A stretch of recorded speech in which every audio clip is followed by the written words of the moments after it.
Hello, hello, hello. Welcome to Royal Sussex Live. Welcome, one and all. Well, I thought I could get on sooner, but it just wasn't possible. But at least it's not it's not 11 p.m. Central, right? It's not 11 p.m. Central.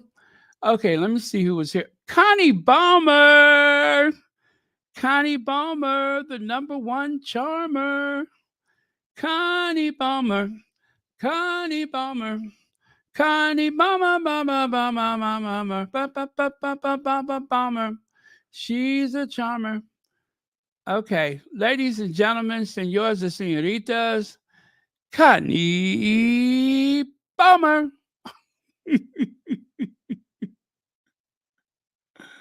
uh, okay, let me see. Okay, that works good. Oh, the slides. Let me get the slides up. I don't think they're quite ready, but that has never stopped me before, has it? You won't know the difference. Okay. And go for it. Chantel Dixon, thank you so much for being here. And who else is here? Big Mama, Black Queen is in the house. Okay. There we go. Exclusively for Black Queen. Bonzola's here. Who else is here? Brenda Gray. Is that Cherry Traveler? Really? Okay. Who else is here? Antoinette Kennedy, Blue Draws, TMCD. Thank you so much for being here. And hello to you too. Hello to you too. Okay. Don't cry for me, Connie Balmer. The truth is, I don't like drama.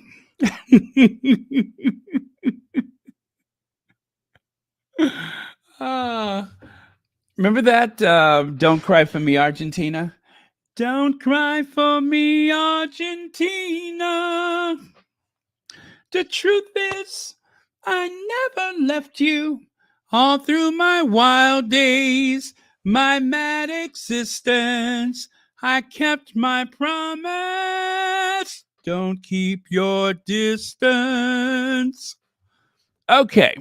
Oh, the slides are up. You wouldn't know it by my big mouth, but there we go. The slides are up. Okay. Cynthia, hello. Thank you so much for being here. Let me see who else is here. Hello, Karen with a C and Julia Rock.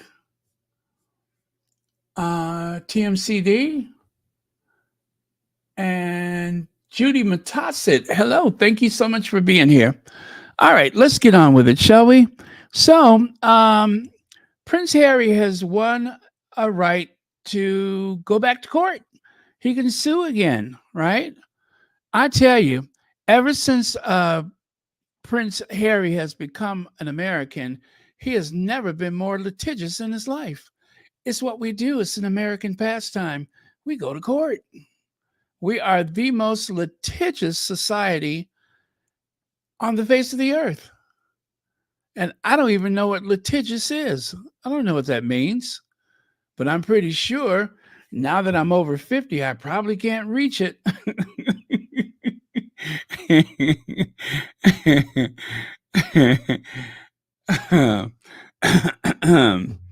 Anyway, as I was saying,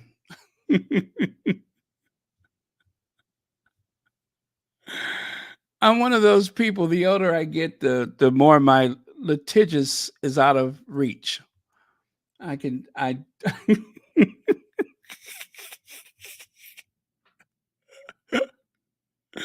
you know what I mean?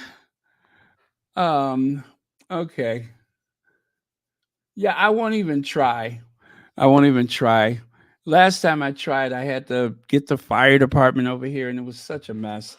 Anyway, I don't know what I'm talking about. Um,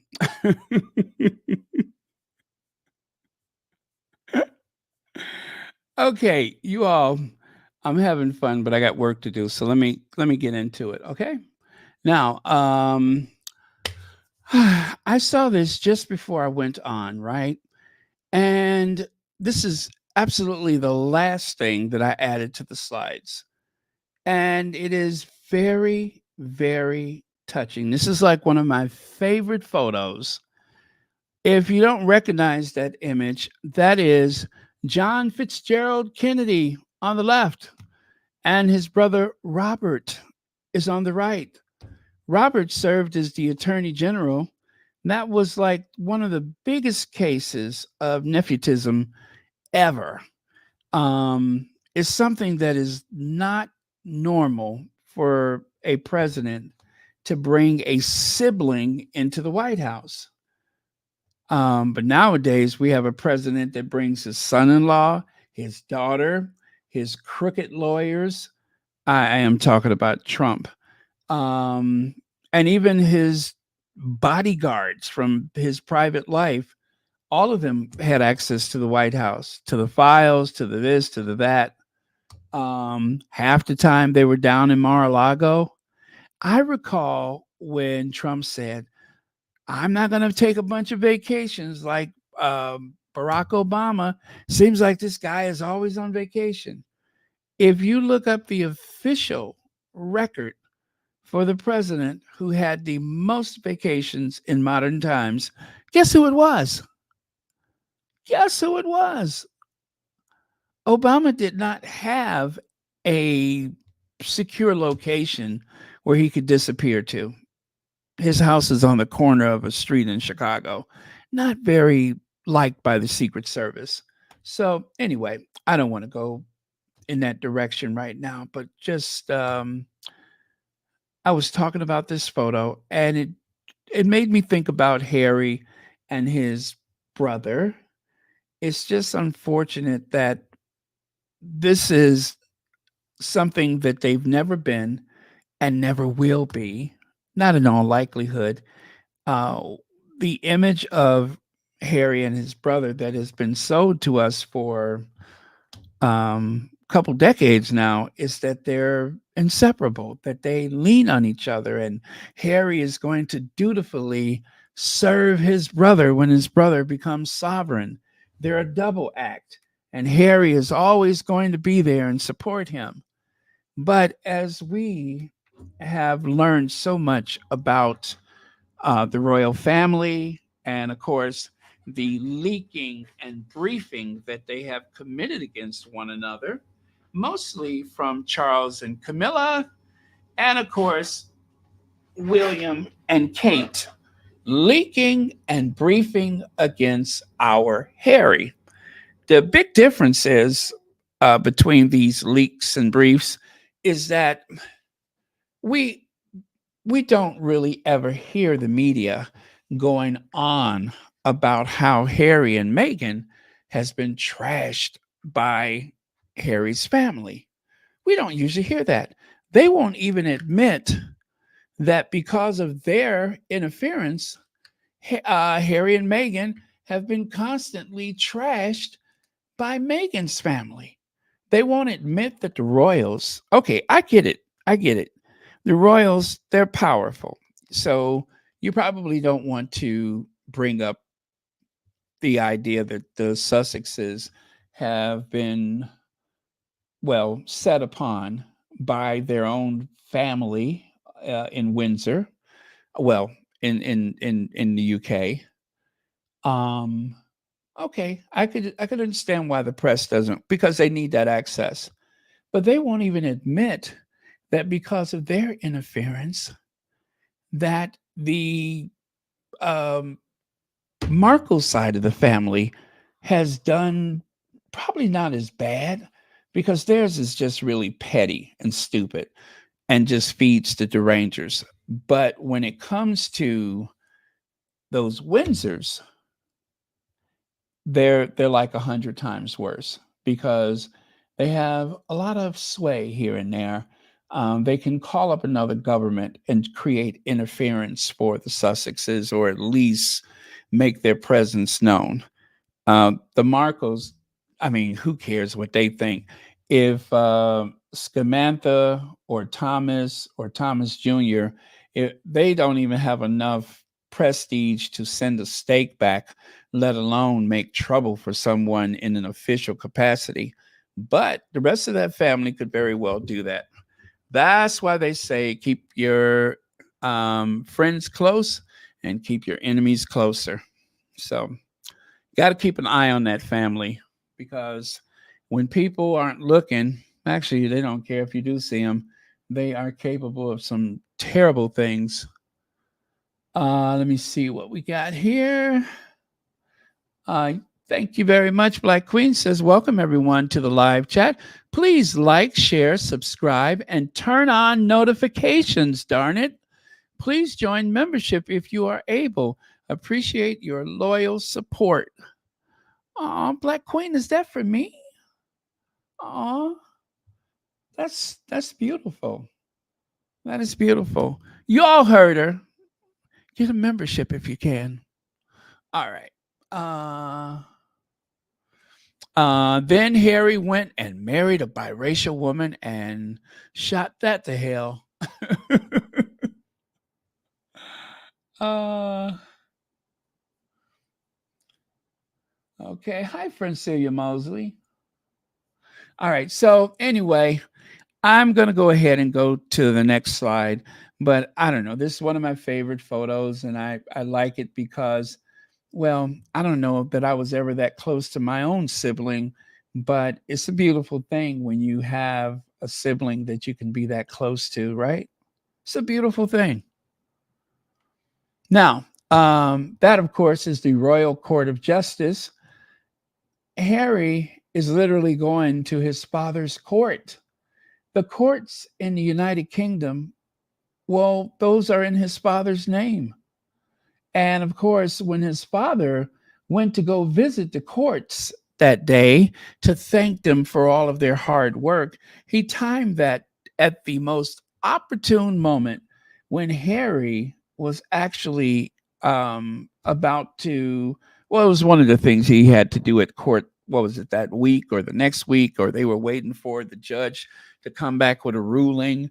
And there's Charles wandering around with those big, gigantic hands and those childbearing hips of his, all up in people's face, thanking them for doing their jobs, and it was just very awkward. I'd rather he had stayed out of it. Um, but yeah, there he was. Um, Elaine Parker, thank you so much for the super sticker, and thank you so much for watching Royal Sussex. Greatly appreciate it.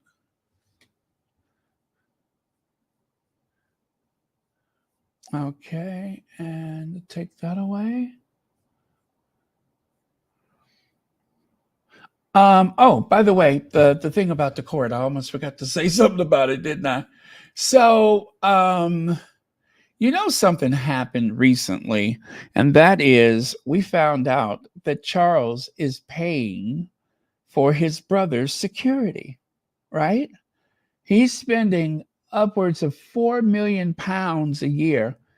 Part of the money is for the round the clock security that his brother receives, Andrew, the sick old man, and also part of it is for the operations of that 30-room mansion. Now Charles is having second thoughts. He may want to take it away. How is it we just found out about that? It seems like we should have known a lot sooner.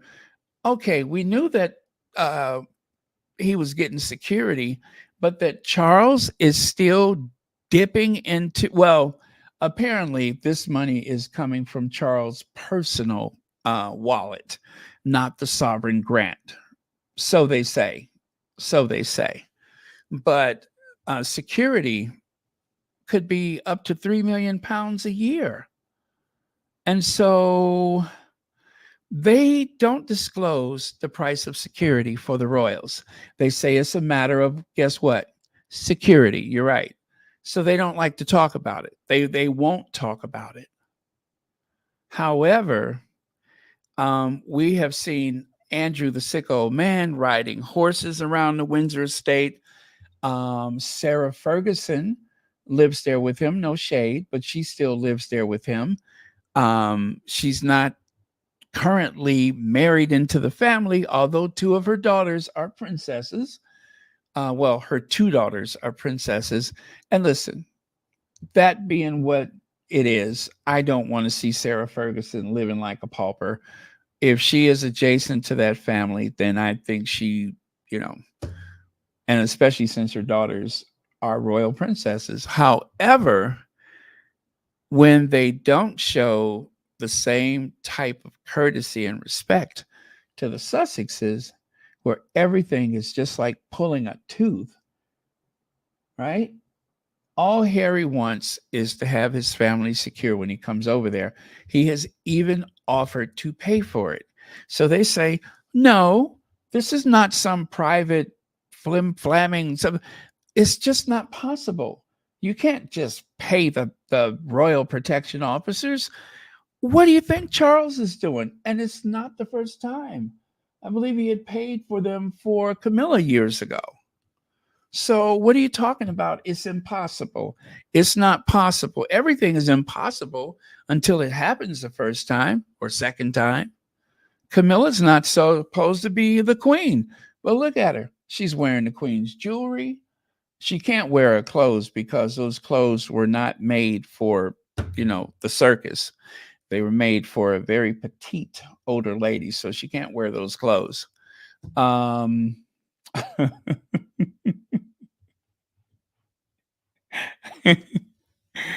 oh, the shade. Okay. Angela Thomas, thank you so much for the super sticker. You are so kind, and I really, really do appreciate it. Thank you so much. And TMCD, oh, there we go. Sending love, healing, and prayers for our church, Nellie. Absolutely. Among others that are down right now or healing or in the process of possibly having surgery. But whatever the case may be, we send our love and we send our prayers. The moment I wake up, before I put on my makeup, I say a little prayer for you.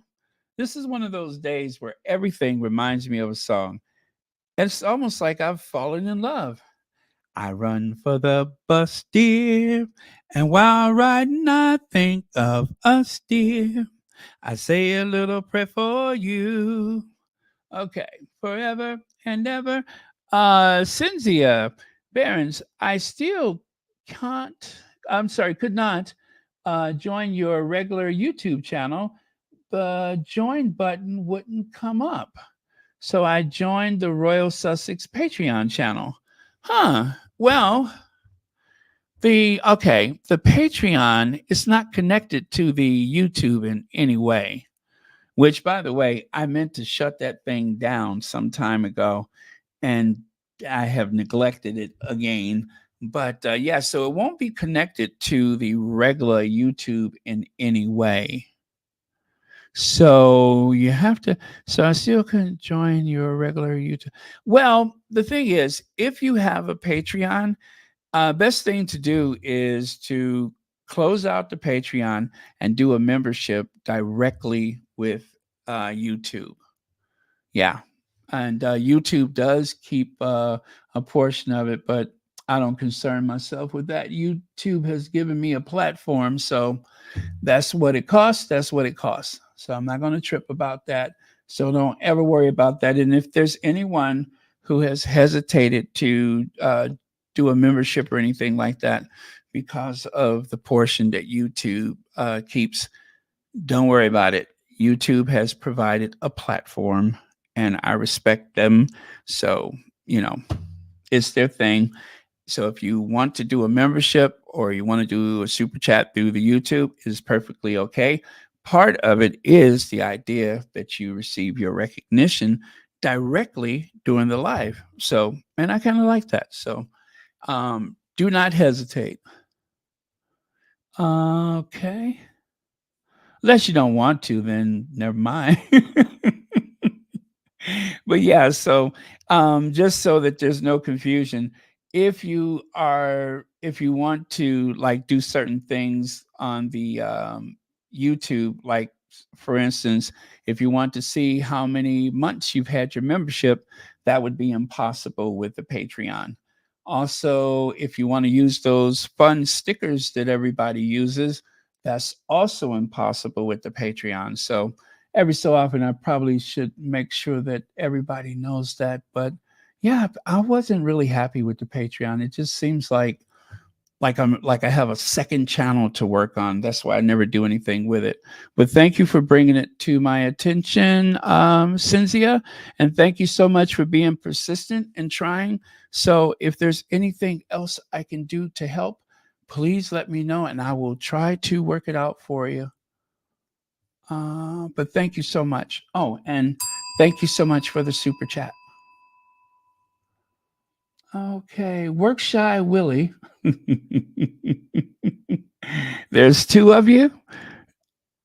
Try a desktop and see. Oh, try the desktop computer instead of a cell phone. Yeah. And you know what else? I know iPhones just had an update, and sometimes when they do those updates, they can be glitchy and certain things may not work the way it's supposed to.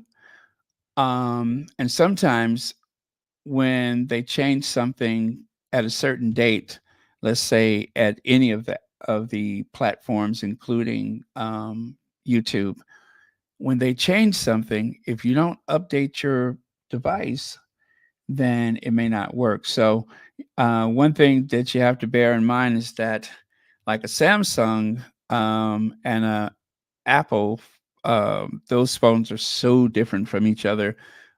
Essentially, they work the same. However, when they tinker around with those apps, then Apple has to update everything not only for their phones, but well, actually, they do their phones. Samsung has to do their phones and any other brand of phone. So they're not just, fixing problems or bugs with one device, they're fixing them for computers, phones, tablets. So I'm amazed that things work as well as it does, to be honest with you. So I hope that information is helpful, and thank you for the suggestion about using a desktop. Okay, I'm gonna move on. Okay, are we done with the court? I think so. I think so. So yes, Harry. It seems like the thing with his uncle means that he has a better ground to stand upon when it comes to that matter. So yeah, I think that that may have changed something, maybe. But either way, it may. I mean, the judge may have been prepared to rule in that. So anyway, he gets an appeal because the first court turned him down, but he gets to appeal, and that's very important because it just means that the legal system is going to take a second look at it, and that cannot possibly be a bad thing. And I don't know. I believe that intelligent people will see that what's happening with Harry's case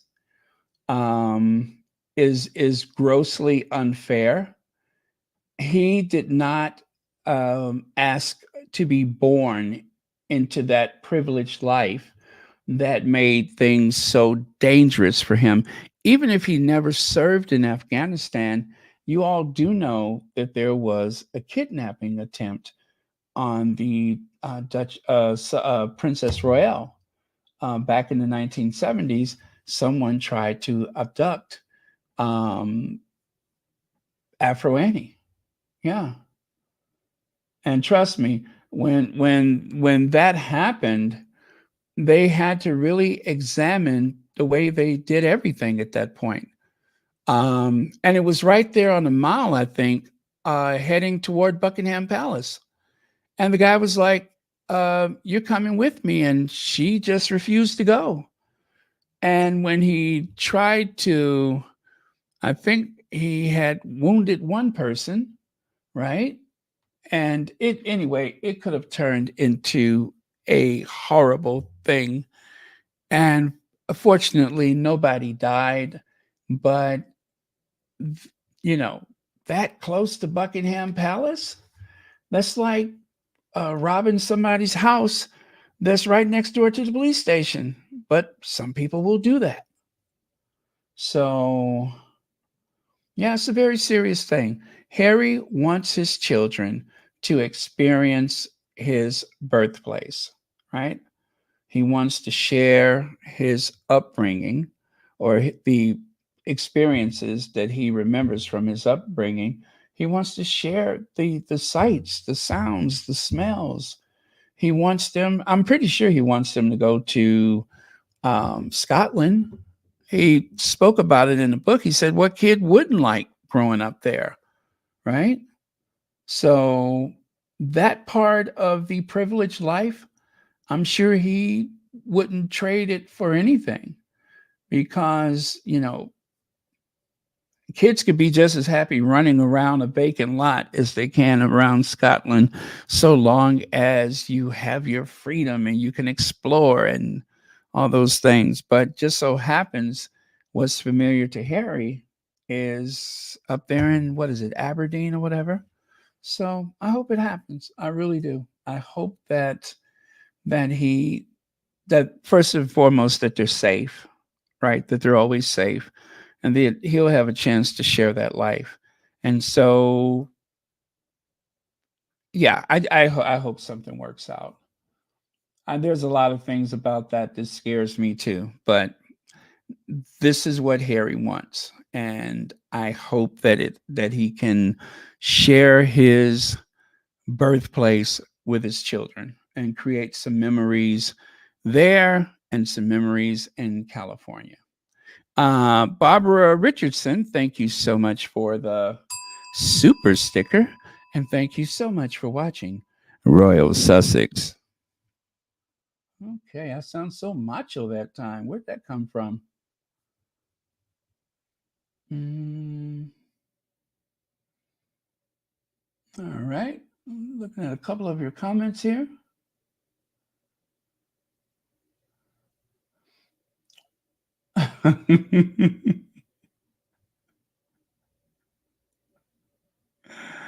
uh yeah. Well, I thought the sewage thing, I thought that was Buckingham Palace.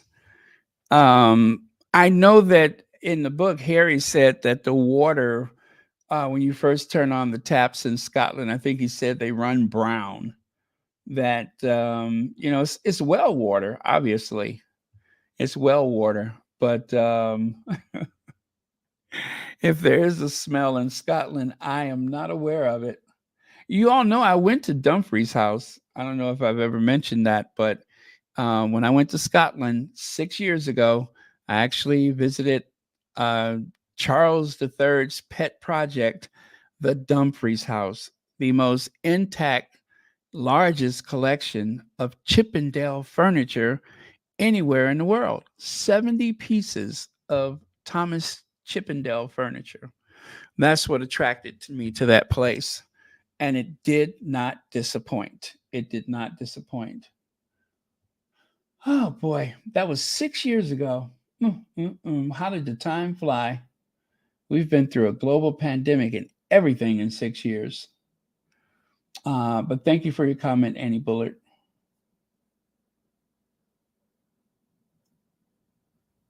All right, next slide. So that is the what is he? The Duke of Westminster? I forget that kid's name, but he's the Duke of Westminster. He still looks like a kid to me. Well, one day his father had a severe chest pain, a life ending chest pain, and he inherited that huge duchy. I mean, huge. How does 10 billion pounds sound to you? He's one of the wealthiest people in all of the United Kingdom, and he has a fortune that's valued at about $10 billion a pounds. So, to give you an idea of how rich this kid is, picture it: London, circa 2000 and something.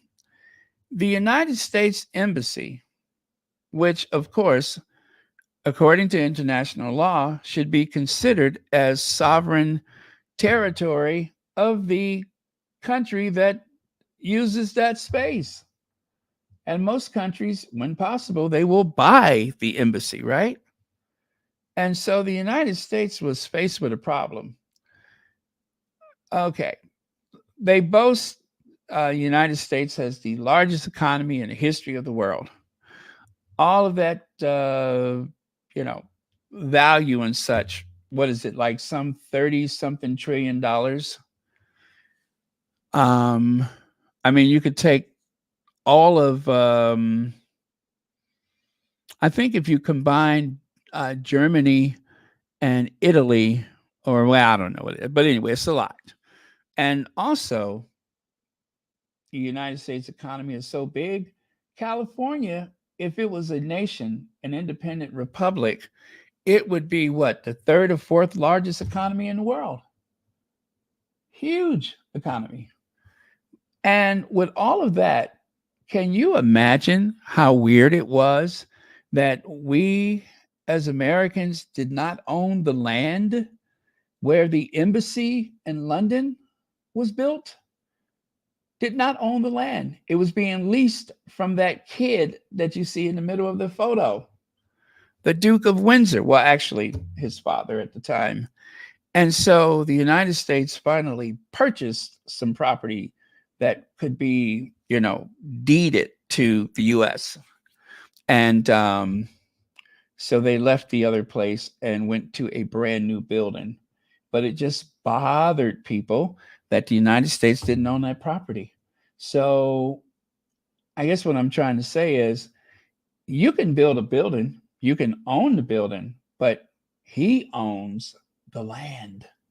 And you're going to pay him for the privilege of occupying that land. So, where do you think they get the term landlord from? Huh? The landlord? Because he is part of the landed gentry, phenomenally wealthy. And they say he's a very humble person, that he's looking forward to doing his philanthropy. He and his soon to be wife, his fiance, when they are wed, they are going to move to their country pile.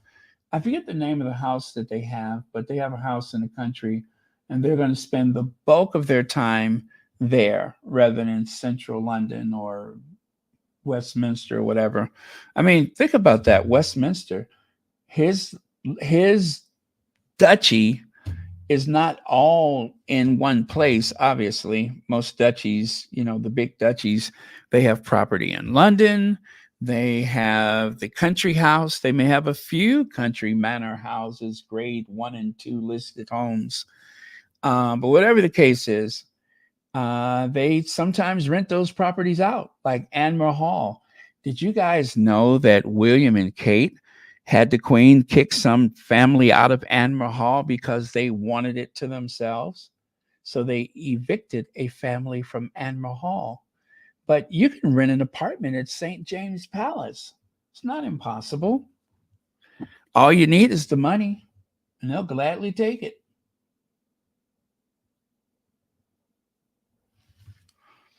Okay. I thought that was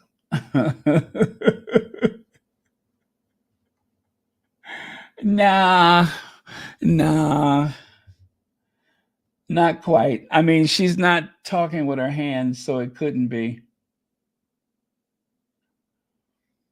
Okay.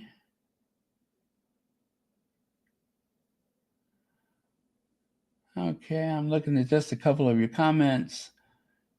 Hi, Lavender. Yeah, apparently he's supposed to be Archie's godfather. Now, I thought that they were still keeping that a secret, right?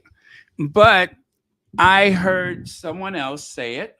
First, one of the squatties told me yesterday, and then some.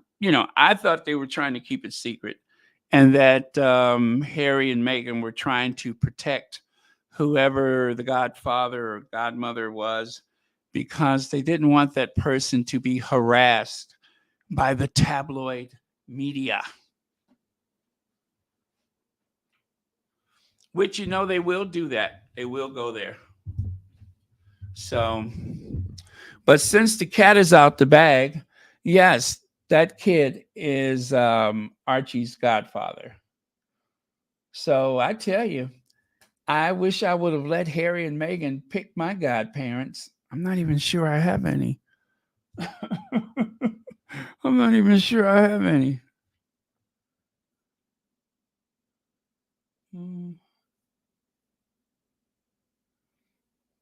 Okay, moving on.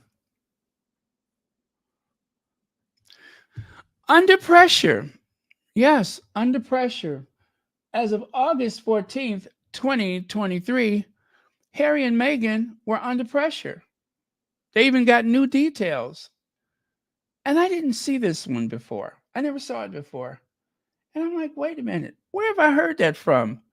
Oh, Kate and William under pressure. Under pressure. And here they got exclusive details. The aftermath of Harry's memoir. Yeah, that was pressure, all right. That was at February 2023. So that one came out before the August issue there. And I want you to notice something. The Sussexes, the lettering for people is actually blue.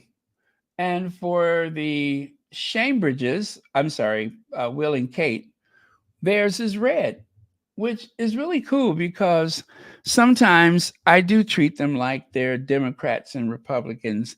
And sometimes I'll give the Sussexes the blue background, and I'll give those two people the red background because they seem so right wing to me for some reason, especially when Kate wears her white power suit, right? Or when William, you know, I don't know, when William talks about how overpopulated Africa is, I start giving him the side eye. I'm like, you sound like one of them Republicans, an American Republican, by the way, the conservative party over here, part of our two-party system. Yes, Yalibi, I'm trying to come on earlier now. So if I do something later, which I probably won't tonight, it is not ideal. I do really do want to come on earlier because um, it just makes sense, I think. So, but please just look for the notifications, and I hope everyone's getting their notifications. Okay. Hello, Lori Wentworth. Conservative my cash. I like cash. All right. So yeah, they I guess repurposed those headlines. Um, who's under pressure? Who's not under pressure? That's People Magazine for you. Now, a hero's last salute, guard of honor for D-Day veterans 100, as he is applauded by huge crowd of well-wishers after 80th anniversary commemoration attended King Charles, Prince Philip, I'm sorry, Prince William, looks like Philip, and 25 heads of state, including Biden, Macron, and Zelensky. So, you know what, y'all? When is this over with? Because if I see Charles or Camilla, and now there's a new person wiping those crocodile tears. If I see them people wipe their eye one more time, if I see that one more time, I am going to show them what projectile vomiting looks like. I'm going to bend over and vomit. That's what I'm going to do. All of this sobby stuff, y'all did. None of y'all ever fought in a war, and Charles actually had the nerves to put on his um, Field Marshal Windsor uniform. Wherein I'm like, I thought I've seen every uniform they have, and then at the most inauspicious, most inopportune moment, he pulls this thing out. What uniform is that? Anyway, though they're giving me gas. Um, so there's Edwina, and there's Charles, and then of course Camilla. You know, if you think everything on the outside has a lot of twists and turns, even her sinuses are no longer in a straight line. So when she cries, it's like honk, honk. You know what I mean? She lets out a very primordial, um, almost savage sound that is emitted from her body. So um, it doesn't pay to see her cry. That's what I'm trying to say. You don't ever want to see her cry. It's not pretty. Plus, she starts to channel Silky Chicken. Buck, buck, buck, buck. You know what I mean? So you don't really, it just, you don't want to see her cry. It's not pretty. Now, would I be, I don't know, am I being too much of a pessimist if I say I don't believe they were crying? I just don't. I'm not buying it. They just want to, I mean, come on. They have done these ceremonies before. What's different about this one? What is it about this one that triggers them? And what is Edwina thinking about? The fact that she jumped ship before she actually completed the program? Is that why she's crying? And Charles, what is he thinking about? He should have wore something darker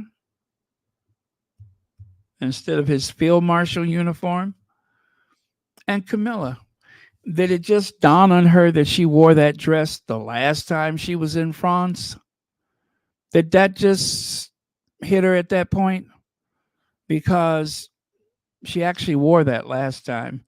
And here I was giving her compliments for how great she was looking, right? And by the way, she cried yesterday, not today. Charles picked up the slack today. I just don't believe them. I don't.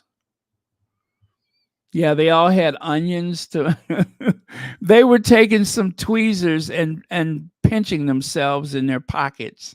That's one way to do it. You take a pair of tweezers, and when you put your hand in your pocket, you start twisting the skin until it produces tears. Yeah, until you start having tears running down those ducts. Then you're if that doesn't happen, you're not doing it right. Sometimes you have to tear a little piece. Sometimes you you have to take a little piece of flesh, and when that happens, I guarantee you, you'll cry. You'll cry. Okay, so tears for our heroes. And by the way, that is a Photoshop. Charles um, was not sitting next to Camilla. They weren't crying at the same time. At least I don't think so. I think they just layered those two photos together. But give us a break. Now, awkward moment. Brigitte Macron, I'm trying to be as French as possible. Brigitte Macron breaks royal protocol as she tries to hold Camilla's hand at D-Day Memorial in Normandy. Did you guys see that? She merely tried to show her some compassion and sisterhood and leave it to Camilla to make it all weird. Why did she do that? Why did she do that? While the cameras were rolling, right? Or people were video recording photographs, and Camilla took a very sweet gesture from the First Lady of the French Republic, Republic of France, and she turned it into something weird and unnecessary. I was embarrassed. I'm like, why did she do that? All Brigitte did was adjust the flowers that she placed, right? And then she reached over to Camilla's hand, and all of a sudden,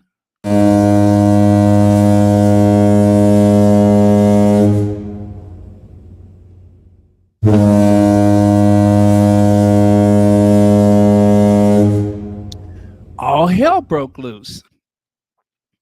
All she did was try to touch those meat hooks of hers, and she just wasn't having it. I could not believe it. I was so embarrassed. I was embarrassed. I wasn't even there and I was embarrassed. TB, it's a beautiful life, says Baron. You know, their lizard snake skin can't feel the poke of a tweezer. It's the onion juice. Okay. Okay. And also, don't forget that some of them are able to wipe their eye by sticking their tongues out. Some of the Windsors and just about every gecko can lick their tongues out and lick their eyeballs when they get dry. So I believe that that was in play too. But thank you so much for being a member of Royal Sussex for 8 months. Thank you so much. Um. Okay. So let me do this. I can see I have a slide out of order, but I knew that was weird. But let me do this. I'm going to show you this incident. If you did not see it, be prepared to be a bit turned off or put off with, you know, Camilla. She she was what she did was terrible, and I didn't like it. I thought it was very very tacky, and I do mean tacky. Um. Oh yeah yeah yeah yeah. Okay, so there we go. And here we go. Here we go.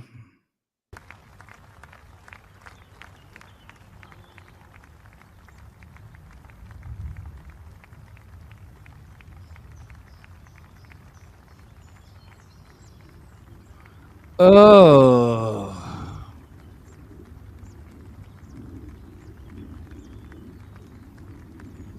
how awful. How awful. Hi, Gwen Daniels. Thank you so much for being here. I'm sorry you had to see that. One more time. How awful is that? Now, I'm going to tell you what I think happened.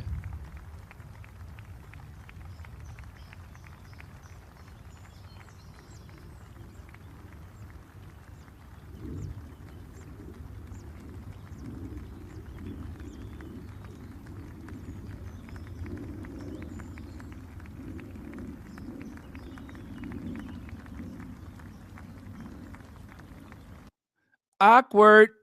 Awkward. So, I'm going to go back right here. Take a look at Bridgette's flowers, the way she placed them up against the back of the wall there, the base of the wall. And it appears to me, I mean, I can't be 100% sure, but whatever kind of flowers Camilla placed, it seems like she just kind of threw them there. there doesn't seem to be any type of care placed or care with the placement of the flowers. And I believe that Bridget may have extended her hand. So, if she was hesitating to, try to make it look more presentable, I'll hold your hand so that you can, reach down and do what you need to do. Okay. Now, having said that, take a look at it again.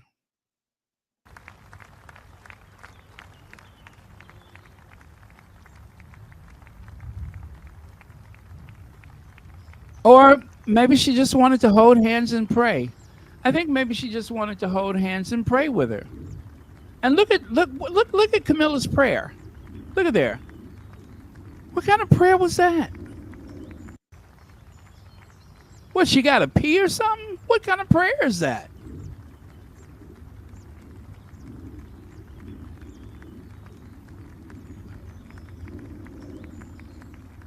Is she on that stuff? What was that? So selfish. That was so selfish. That was awful. Awful.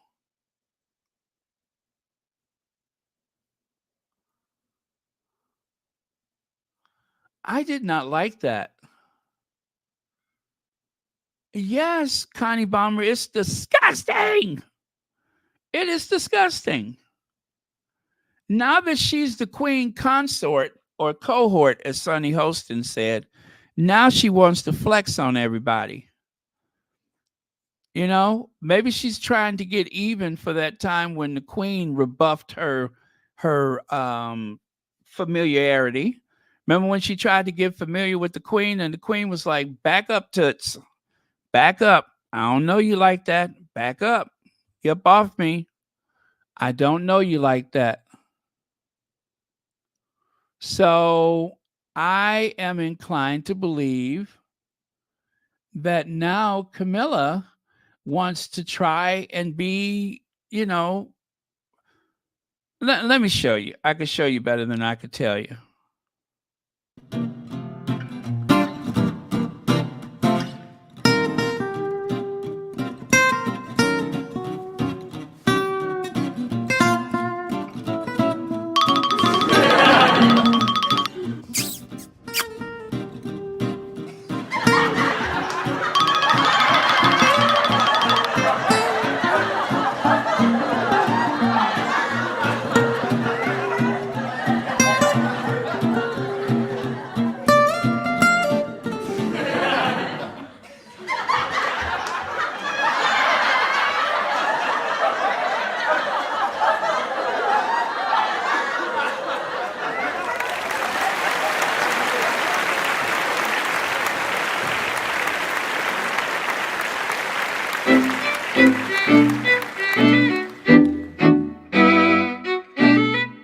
Okay, the queen is like, "Don't you ever come near me with them tobacco stained lips ever." Look at how the queen looking. Now tell me that ain't a little boss right there. The queen was not having it. "I don't know you. I don't know you. You better back up off me." What you thought? Look at her. The queen is just like, what in what was she thinking? We're not there yet. We'll never be there. That's not who we are.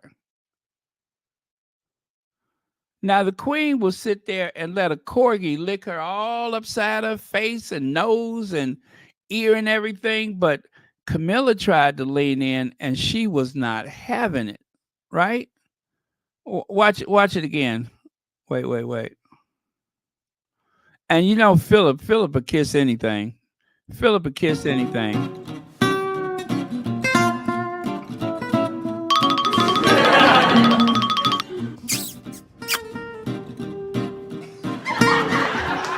No.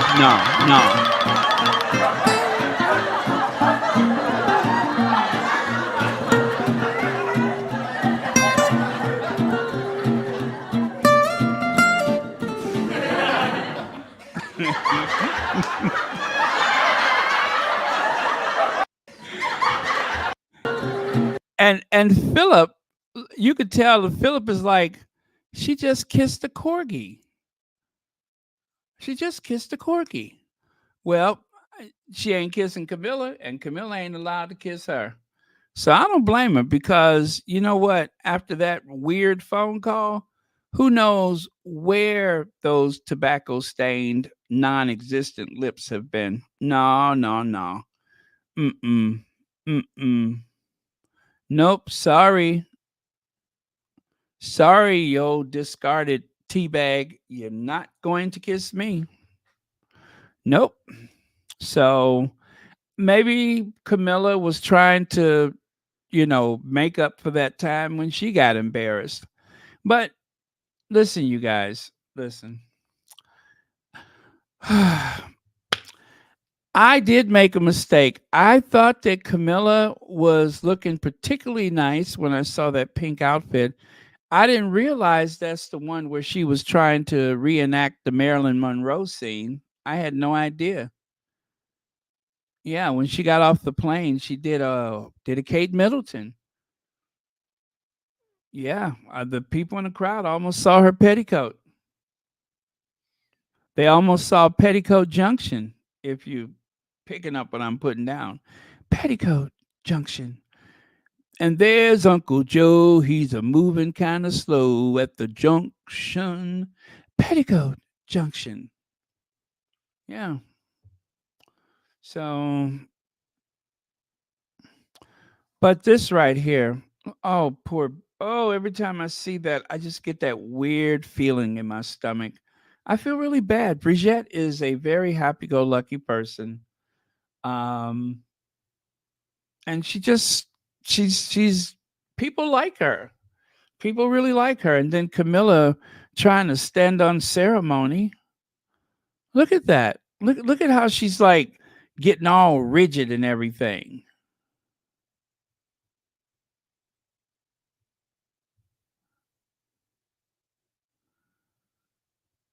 Oh, she had to hold on to the wig first. Well, and then after it was all over, ooh, somebody's got a bit of a sourpuss, huh? Camilla is probably try. I don't know what she's thinking right now, but I don't think Brigitte is happy, and I don't think Macron Macron is happy either. Macron is hot.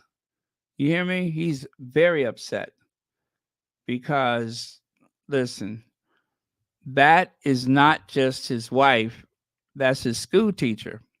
And you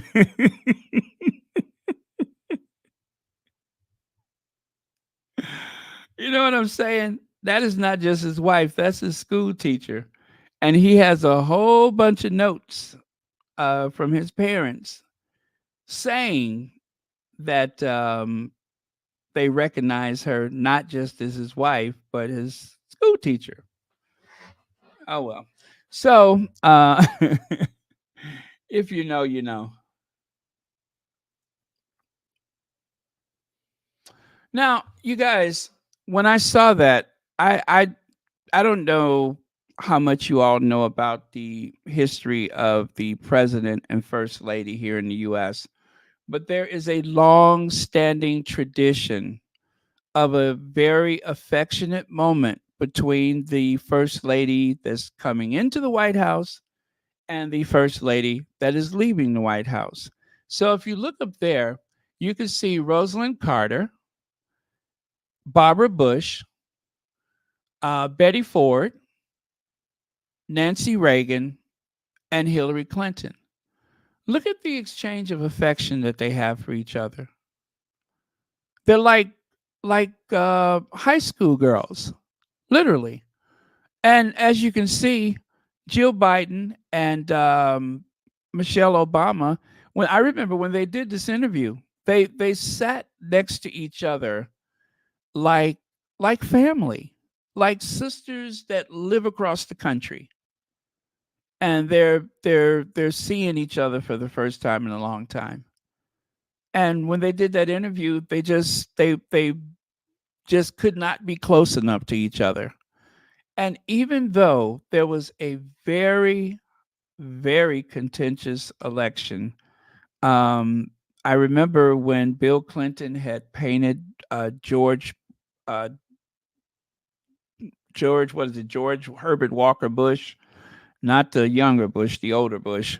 I remember he painted George Bush as being clueless, out of touch, and all kind of things. And next thing you know, the World War II hero, the last president that we had that was a World War II hero, George Bush had the kind of resume that seemed like it should be in a movie. He was a pilot during World War II and actually crashed his plane into, I think he crashed it into Lake Michigan. Yeah, because he had came to Chicago. They were using the Navy Pier as a place to train pilots during the war. And I believe or did he crash overseas? I forget. But yeah, I think he crashed overseas. That's where the hero part comes. He had scuttled his plane or whatever over there. And also, I believe he was the director of the CIA. Doesn't mean that I don't like that part of him. He was a congressman, um, vice president, president. This guy had a resume that was off the chain. And yet Bill Clinton clobbered him on election day. And guess what? Bill Clinton, I don't think for both terms, Bill Clinton never won the popular vote. He never won by the popular vote. Can you believe that? Because there were third party candidates both times, and that ciphered some of the votes. So he never won with the popular vote, only the electoral college. But you know what they say, a win is a win. So um, it's one of those things that people forget about because of Bill Clinton's popularity. He would have probably done better, but that third party was a problem for him. But look at Barbara Bush and Hillary Clinton on the bottom left. Look at Laura Bush and Hillary Clinton on the right. They're holding hands. They are holding hands. And because of this time honored tradition between the first ladies, when the one administration is vacating for the other, it doesn't matter if you're a Democrat or Republican. It doesn't matter, um, what was said during the election. They hold hands. That's just something that the first ladies came up with. And that's something I love. I love that. I love the fact that that peaceful transfer of power can take place every 4 to 8 years. And until we have a woman president, um, the first ladies usually hold hands. Now, there has been some exceptions, and you probably know which one that was. But take a look here. There is Macron and Jill Biden. What are they doing? They're holding hands. There is Brigitte Macron and and and and and and and they're holding hands. They're holding hands. So what is the big effing deal? Camilla could have made that a very touching, lovely, heartwarming moment. But instead, she just got above herself. She started believing the hype. No, I can I can't say it. I can't say it. Too many expletives. Even if it doesn't rhyme with it might turn into a bunch of expletives, and I can't say it. But her, and look at here. How about this moment? There's Michelle Obama, and Queen Elizabeth II. At this point, I think she had already become the longest serving monarch, was it? Had she reached that number?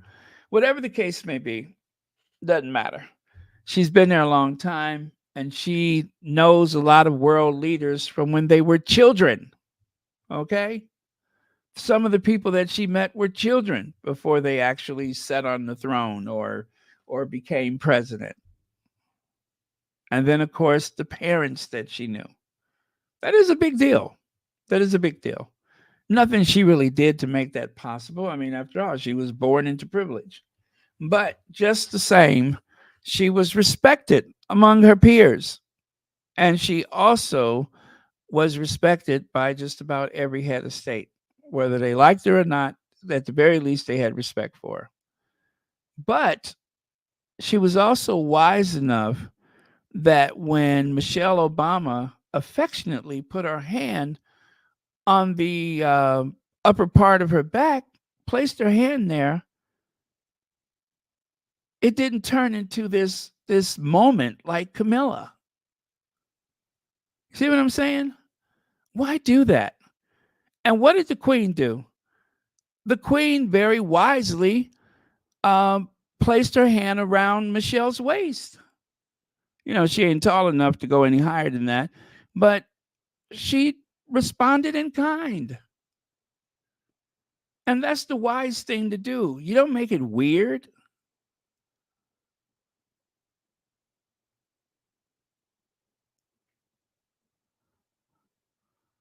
Oh, you know, I don't really care for Camilla anyway, but this just really reminds me of how dreadful she is. Dreadful.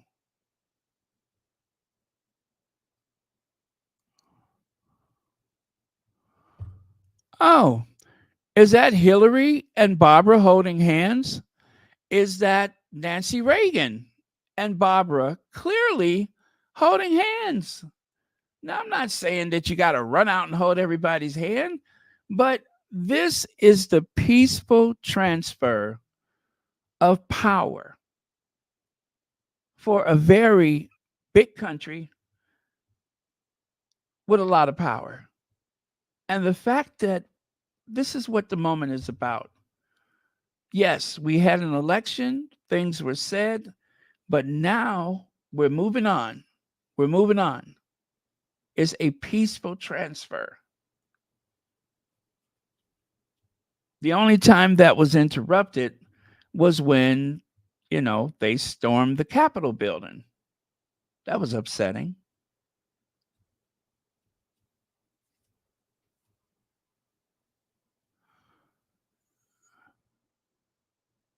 I can't say it enough. It just she's tacky. God is Camilla tacky. And you know who that is? That's the Orange Menace. You can see his orange hand sticking outside of that jacket. What is he doing? He just placed his hand on the Queen's back. He breached protocol. And what is the Queen doing? Well, she's certainly not making it weird. She's not seizing up like she's having an episode or something.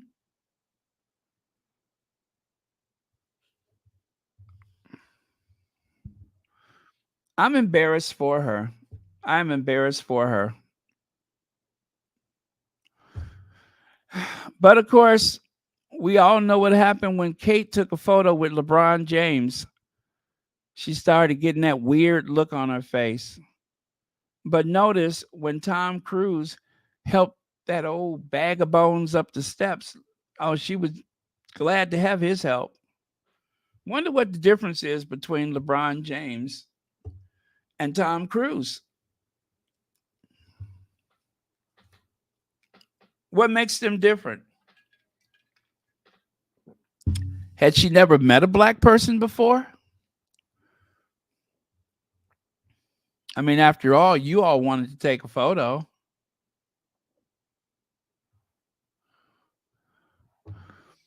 Yeah, I know the British media made a big fuss about it. But the Queen did reply that any, what was it, any exchange of affection was mutual, right? That was very professional. I remember that day. And I remember how the British media made such a big funk about it. If the British media hadn't done what they do, I wouldn't even be talking about it right now. I probably would have forgot about it years ago. But it was because the British media made it into this thing. They made it into this um oh you guys, what is the point of it all? What is the point of it all? Protocol is something that's thrown around a lot. It usually has to do with military things, not day to day operations of even Buckingham Palace. But when there is a military component, that's when the protocol kicks in. Otherwise, is traditionally this and traditionally that. But protocol is not some list that exists someplace. It's just based on a oral tradition. This is how we've always done it. Or if it has to do with the military, I'm sure everything is written down or printed or whatever. But it is helping Kate up the steps of breach of protocol. Lord knows her husband wasn't going to do it. I mean, Tom Cruise is from Hollywood. He knows skinny when he sees it. And he figured that she needed the extra help. So he helped her. William, he was too busy looking down at his shoes. But yeah, um, how disappointing. How disappointing. I wasn't even going to watch any of that stuff anyway, but the only reason why I saw that was because of what TC Son just said. The British media making a big deal out of it. Yep. Yeah, there was no breach of protocol or anything like that. It was a mutual exchange of affection, and I believe that because I do believe that um, the Queen and Philip were a little starstruck. People don't seem to believe that some royals actually can be a bit starstruck. I don't care how old you are, but at that particular point in time, um, uh, Barack Obama was the most popular person on the planet. And of course, Michelle Obama right in there with him, the most popular couple. They were young, attractive when they went into that White House, and they just have that star quality. And so the Queen and Philip, like so many times before, it wasn't so much that they get to meet the Queen. The Queen wanted to meet them. And to your point, TCC, how dare the tabloids make it into something sinister, something troubling? Ugh, mental. It's just absolutely mental. I don't like it. And then of course here, look at those little tiny hands. I'm pretty sure that the Queen was so fascinated looking at that other hand at how tiny it is. Trump got those little tiny, like a little tiny baby fist. She was so busy looking at those little tiny baby fists that she probably didn't even notice it for a while.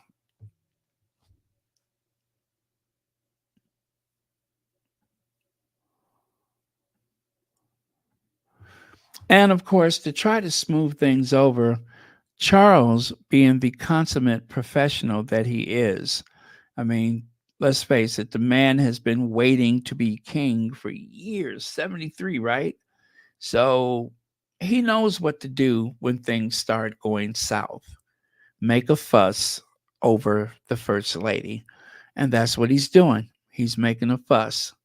Camilla Looks like she is just a little bit tired of the topic at this point, but Charles wanted to make sure he smoothed some things over. So I'm going to give that dreadful little childbearing hip, gigantic catcher mitt hand person just a little credit for seizing the moment, right?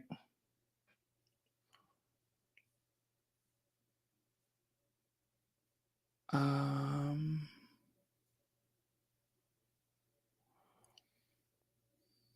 hey, Jay Amore, Joy Amore.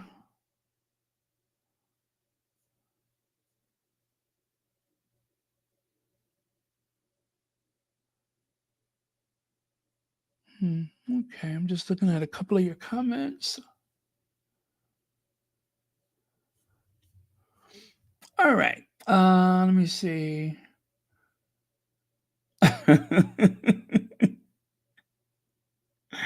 Okay, I left you all. Oh, and this poor girl right here. What is it that this girl is looking at that startled her so bad? Anybody know? What is it has she glanced upon that seems to have taken her breath away?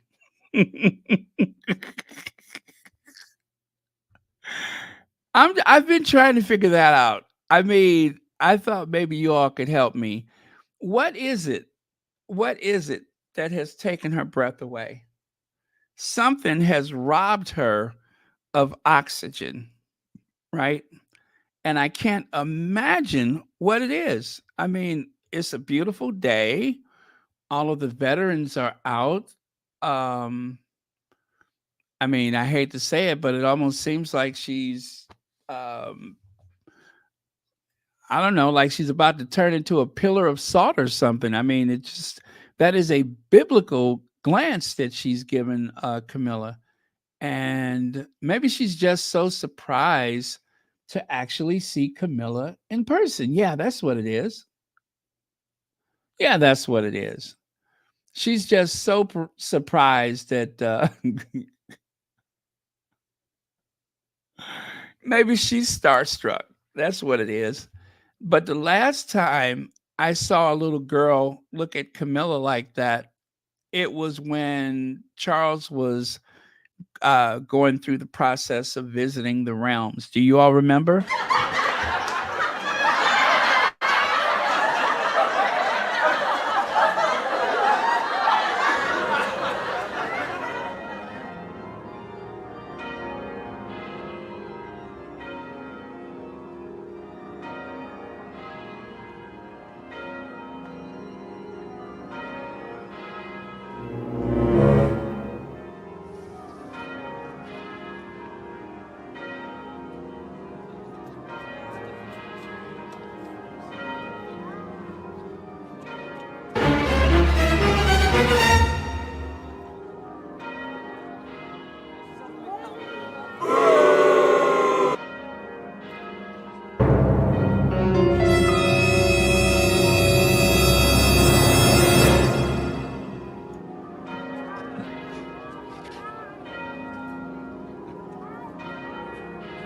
That little girl said, I'm ready to go.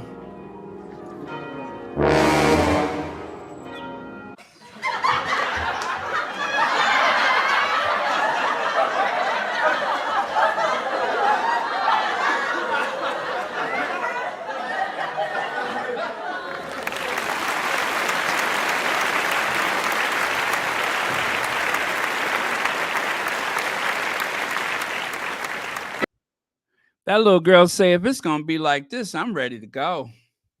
She's like, mommy, I'm ready to go. Stay around here. I'm scared. I'm scared. But yeah, I mean, you see Camilla on television, and then, when you meet her up close and personal, she's so different. She's just a little different. Maybe her hair is a little bigger than you thought it was. Yeah, that's it, the hair. So, anyway, um, I hope that Brigitte Macron, I hope she's not taking this personal and that, that she can move on. And of course, there is William Parker Bowles. I was so wrong about those two. I thought, I thought that William was possibly going to no show at that Commonwealth thing because, he would have to share the billing with Camilla, who was actually leading the Commonwealth thing, right? But no, he showed up, even gave her a little peck on the cheek. Yeah. Even gave the woman who made his mother's life miserable a little peck on the cheek. You see stuff like that all the time. Never. How William finally met the Rottweiler, and she came out saying, "Oh, I need a drink." Part 2 of royal author Penny Junor's riveting book reveals how, after a troubled start, the young prince came to terms with Camilla's love for Diana. I'm sorry, what am I saying? Came to terms with Charles' love for Camilla. Oh, gosh. All right. My eyes are tired. Give me a second. Oh, sorry about that. Uh, anyway.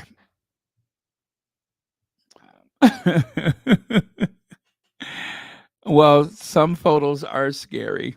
But that's what Penny Junor said, is that he came to terms with it. William came to terms with Charles' love for Camilla. Gosh, I got to get these names right. And I didn't want to believe it, but I guess it is true. I guess it is true. But if you all remember from the other day when I showed you that, what was it, the Daily Globe, or was it the Inquirer, that said that William, um, you know, that William likes to get into the sauce. They accused him of being a bit of a drinker, right? That he likes his strong drink. And so I guess if you want to take the edge off, and the only adult who's going to make it easy for you, this is all hypothetical, by the way. I don't know any of this to be true, but the only person who's going to make sure that you get what you cannot go to the store and buy for yourself, if that particular person happens to be married to your dad, of course there's going to be some, how do we put it, um, sympathy there. Yeah, of course there's likely to be some type of sympathy between, Willie Leaks and that other person. So Camilla, yeah, I'm just saying, just a little food for thought. All right, but there you can see they are thick as thieves. Yep, they are very close. It's like how do I put it? Starsky and Hutch. Whatever the case may be, that's their business, but I don't like it. I don't like it.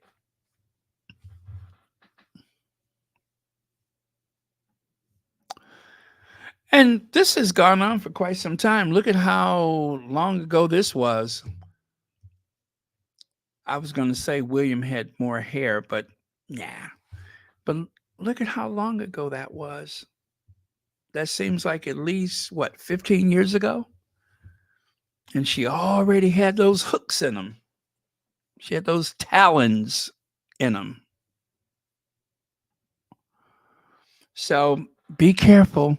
If you ever cross paths with this person, she can be, well, I'm going to assume that, yeah, you just, if you ever cross paths with her, watch her. Just watch her. And there she is. Oh, I need a drink. Oh, Where are my cigarettes? Oh, I need a drink. All day plotting and scheming. And the first thing she wants to do is to get home and pour a drink and smoke a cigarette. But I don't think she smokes anymore. Yeah. Was it worth it? Was it worth it? Only she knows. So I have decided to nickname her Alfreda Witchcock. And then after I came up with that nickname, then I started hearing myself say it. I'm like, wait a minute. I don't know if that sounds weird. Alfreda Witchcock? Have I chosen the wrong month to use that nickname? I ask because that was not the intention. I was thinking Hitchcock, but then I said no. She is a bit of a witch, so I didn't want to call her, Alfred Hitchcock. So Alfreda Witchcock. Yeah, I probably will change it. You're right. I'll probably change it. I'll come up with something else clever. But it's just that when I saw that unfortunate silhouette, I'm like, who does she remind me of? Alfred Hitchcock. Yeah, it's that very unfortunate silhouette. Bum bum bum bum bum bum bum boom boom bum bum bum bum bum bum bum boom boom. That was the Hitchcock hour, right? Bum bum bum bum bum bum bum boom boom bum bum bum bum bum bum bum boom boom bum bum bum bum bum ba-da-da. Yeah, I think that's Alfred Hitchcock. Yeah, it seems like the older she gets, the more she reminds me of Alfred Hitchcock with a drink. Speaking of witches, you all know who that is. That is Marjorie Taylor Greene. She's the one that loves to heckle the Democrats, especially when one of them is president. Um, she fancies herself as untouchable. She's a bully. She's a bully. Um, oh, by the way, you guys, Lillian Sinor Barr has made history after becoming Northern Ireland's first black mayor. She is the first black mayor in Northern Ireland and the only the third on the island of, I'm sorry, excuse me, and only the third on the island of Ireland. So I guess there's two other black mayors, black women mayors, in the Republic of Ireland, and she's in Northern Ireland. How impressive is that? Miss Lillian Sinoy, who arrived in Londonderry 14 years ago as a refugee from Kenya, and said it was an honor to become first citizen. Let me see here. If you told me that become a, become the first citizen of the second city. Wait, the first citizen of the second city, I would not have believed you. Oh, so that's what they call the mayor, the first citizen. Okay. Anyway, she's got the job. She is the first official black mayor, black woman mayor of Northern Ireland. How cool is that?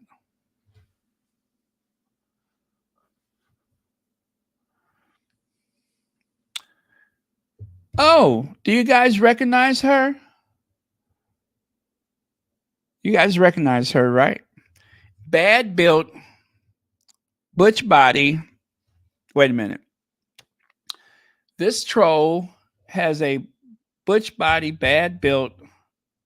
Wait, bad built, butch body. Oh, goodness. I don't think I'm saying it right. But yeah, that is that United States congressperson that I just pointed out a minute ago. Looks like, yeah, it looks like her. It really does. I mean, look at how thick and muscular everything is, kind of squat and muscular. And I don't know, for some reason, I think that I want to I want to arrange a play date for these two trolls. I mean, they seem so much alike. They're always saying something stupid, and when they ain't doing something stupid, they're thinking of something stupid to say. So, um, and they're both bullies. I think they're both bullies. So you know who that one is. That is, don't you call me a bully? I no, you want to make trouble. I know what you want. You don't call me a bully. Okay. Marjorie Taylor Greene poses for a rare photo with her new beau, Brian Glenn. Is she holding him up before she puts before she puts him on her back for a piggyback ride at a full sprint for 6 miles back to her trailer? Oh, well, long as she's got a roof over her head. Pausing only to pick up some fresh roadkill. What's that? Possum and oh, roadkill possum to fix. Oh, ugh, ugh, ugh. She wouldn't. And look at there. The Muppets did not want to be left out. The Muppets wanted to create a likeness of Marjorie Taylor Greene. Look at there. Exciting, huh? Yep, looks just like her, especially the way that tongue keeps wagging. Now, all they got to do is put a little fork shape in that tongue. You know what I'm saying? Just split the end of it, and that will look just like Marjorie Taylor Greene.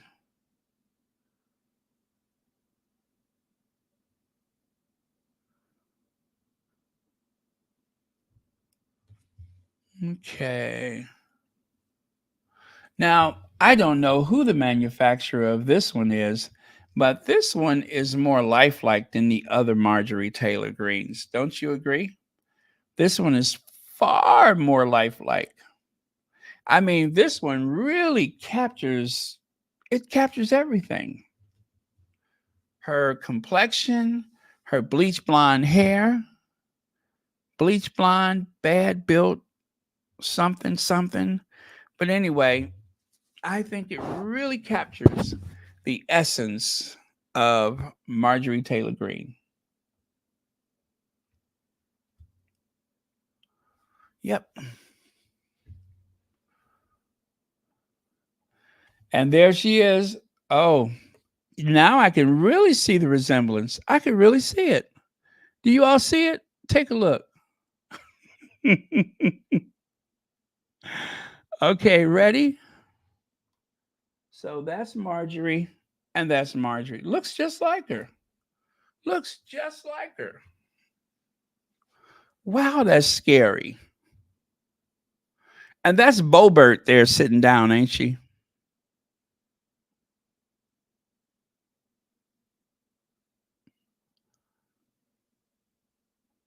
Okay. Now, man whose mother in law wore the dress that broke the internet to his wedding is jailed for 4 years after he pinned his wife to the ground and did some things. Wow. Do you mean to tell me that the man who was so obsessed with the actual shade of a dress is doing that kind of stuff? What kind of man is he? The curse of the dress that broke the internet. How often that became online sensation left tragedy in its wake, including a jailed husband. Let me see at Battery. Wait. I'm sorry. jailed husband and battered. Oh yeah, I don't want to say that algorithm. And funny wedding spat. Oh, okay. I guess it is cursed. I guess it is cursed. Anyway, I knew when I first saw it that it was not brown, it's black. But some people looked at it and thought that that striping and the bands were brown. I could see why. I could see why. But I just knew it wasn't. I figured that the image must have been kind of faded, and it was. So it's actually blue and black. But someone posted that on the interweb asking for people's opinion, and like anything else, people didn't know what they were looking at.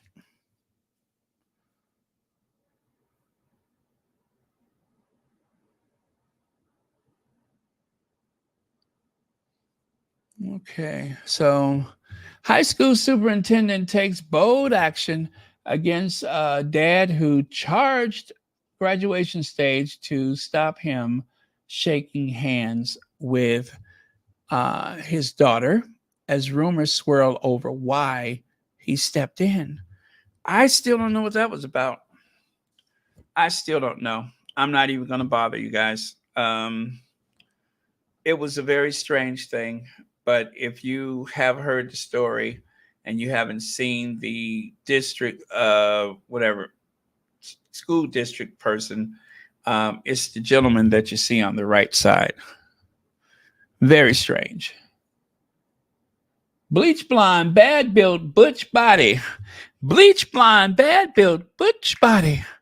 Bleach blonde, bad built, butch body. Yeah. Bleach blonde, bad built, butch body. Hey, bleach blonde, bad built, butch body. Come on now. Thank you so much for that. It just rolls off the tongue. And I don't begrudge um what's her name? Um Jasmine Crockett. I don't begrudge her for saying it because she said what everybody else was thinking. Bleach blonde, bad built, butch body.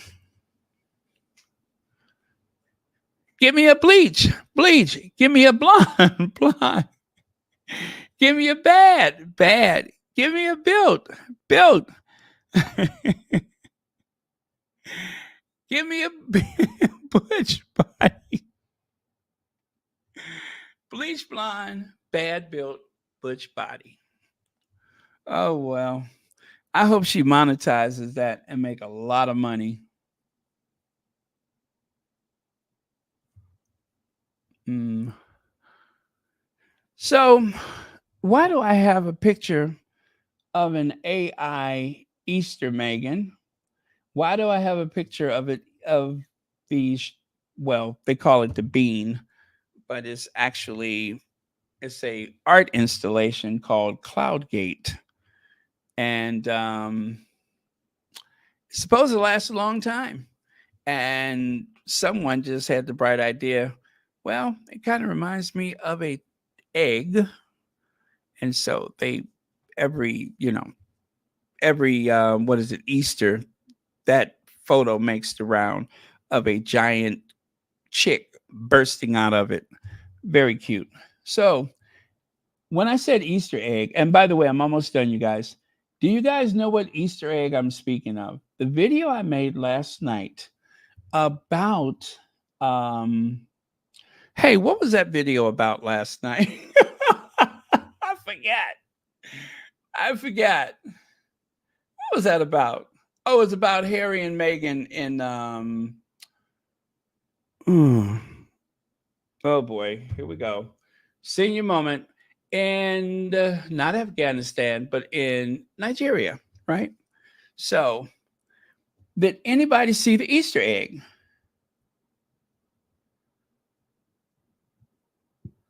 There was something that seemed out of place. I'm going to show you. There was like a little something that I thought you all may have gotten a kick out of. Oh, CL says, I think I did copyright it. Um, mm, I don't know that I could copyright it. Okay, I'll give you a hint. The Big Five. The Big Five. Anybody? Hi, Melina, Lucia. Okay, the Big Five. Go. Anybody remember the Big Five?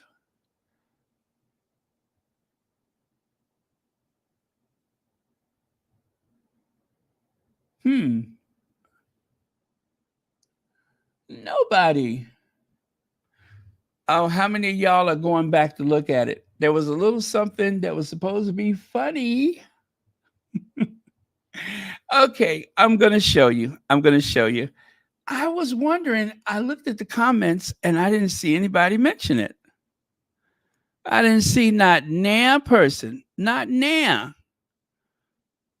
Okay, there's the Big Five. The Big Five refers to what most hunters seek out when they go to Africa.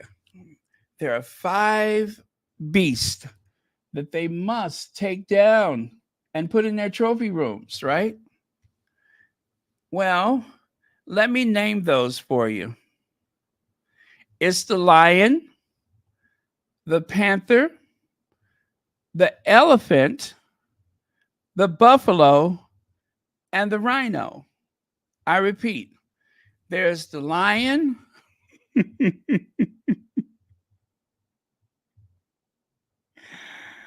there's the panther, there's the elephant, the buffalo, and the rhino. All of these animals are just that. They can be very dangerous for you. So, but I don't think anybody noticed the okay, let me try it with a song. One of these things aren't quite like the other. One of these things are just not the same. One of these things aren't quite like the other. Can you name it in a game? Yeah.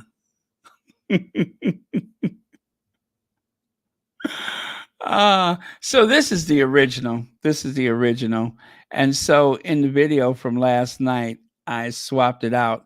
I had the darndest time because I wanted to tint the video. I mean, not the video, but the image so that it would look like it's in that sepia tone, just like everything else. But that took some time, but I finally figured it out.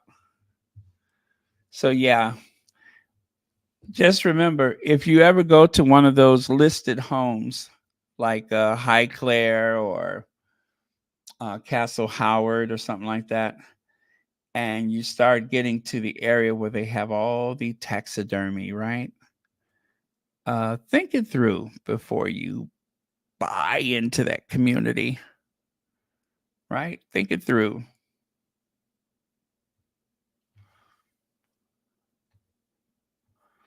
Oh, well. Let me see. Well wishes were soon seen. Stood. Oh, let me see here. Outside of the chapel this morning. Wait, waited the king's arrival, holding balloons that read "Get well soon as we as well." Well, happy Easter. Um, well, there you go. I think I have just solved the problem for the trooping of color. At least one of those people, you can just put a cardboard cutout. I don't think anybody will notice. As a matter of fact, that would probably be the most animated that person has been in quite some time. You know what I mean? That would probably be the most animated appearance that person has made in years.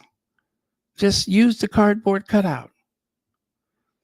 And if need be, take turns substituting all of the hand gestures, right?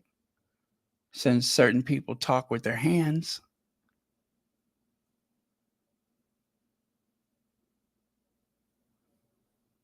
Okay.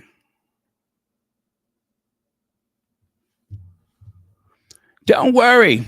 I'll show up to collect my Easter presents. So, since I was on the topic of Easter, Just to remind you guys, Kate was supposed to come back after Easter. Well, we're headed into Trooping the Colors, and she still ain't here yet.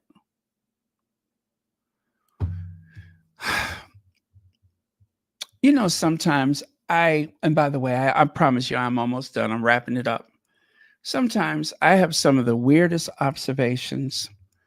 I got to thinking, you know, in the old days, if there was something like, a riot and looting and stuff like that, us baby boomers, we couldn't just go into a shop and grab a television and run out the door with it. Nowadays, you really have to, you know, just walk in there and tuck it under your arm. I mean, they're just trying to make it look like it's difficult carrying that smart TV like that, but it's not. What's interesting too is that this is not plugged in, but yet Mrs. Magoo is on. That's strange. Now, see, this is the television that I was used to seeing when I was growing up. Try to tuck that under your arm and run out the door with it. Looters have it easy today. It was a lot harder, that is, to run with a color TV back in 1968. Back in 1968, you couldn't just tuck that television under your arm and uh, head for the hills. Nay, no. Nowadays, of course, is so much easier. They're just trying to, make you think that anyway, whatever they're trying to do. But them TVs don't weigh that much. They're very awkward, so you really should have help. But that right there, that you almost have to put a trailer hitch on the back of your car and then drive off with that. You're not going to just tuck that under your arm. I'd like to see the person who could do that. Oh, there is an exception. If somebody is on that stuff, see, this person looked like he on that stuff. He could carry anything, a couch, a floor model television, a refrigerator. He could carry anything because he looked like he on that stuff. If you got some moving to do, um, he could probably help you out. The bad thing is he might break something or he's going to refuse to work until he gets his incentive. And then once he gets his incentive, um, they're going to either not come back. Anyway, let me stop being silly. Let me see. British royal family keeps kicking the can down the road. It makes me think that it is a coma. They hope she comes out and is willing to play ball, but not sure. Okay, Legs, I don't know if you saw that thing. Oh, by the way, thank you for your comment. I don't know if you saw that thing that I saw on Twitter. Someone tweeted, okay, I'm going to read it to you. I don't know if I want to share all the words. That's why I didn't put it in the slideshow because, I want to be very careful what I say, not because I'm afraid of what could happen, but I'm afraid of not being responsible. And listen, I know you're probably like, wait, what? No, I do try to be responsible. Well, I do. I really do try to be more responsible. But listen, I don't know what does AMTC says. What is AMTC?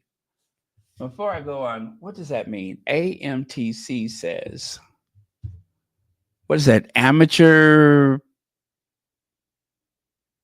what? AMTC. I'll give it a second. I'm trying to figure that out. Let me see how many more slides I have. Because I do believe I'm almost done.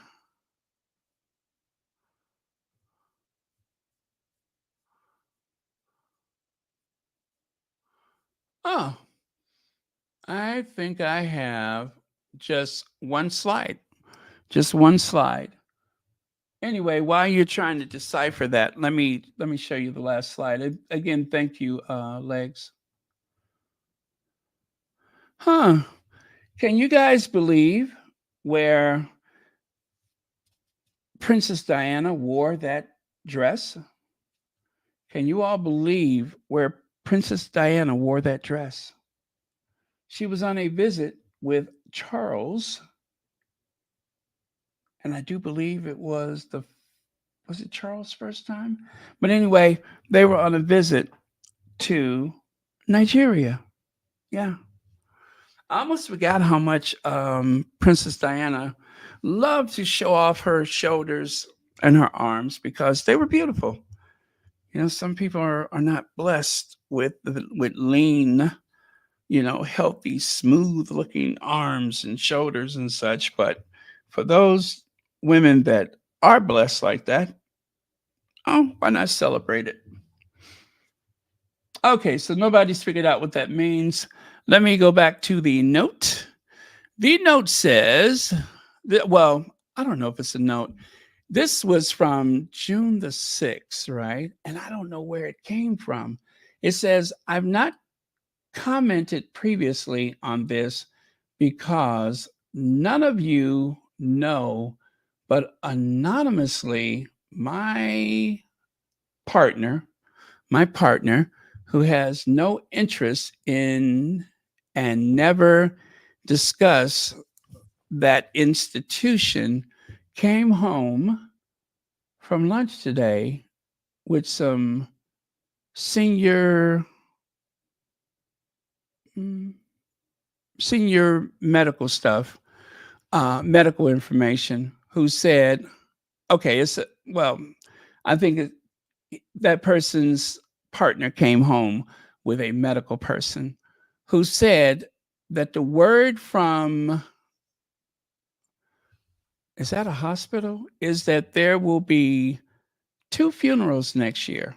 I honestly hope not, for her children's sake. That's not that's not true.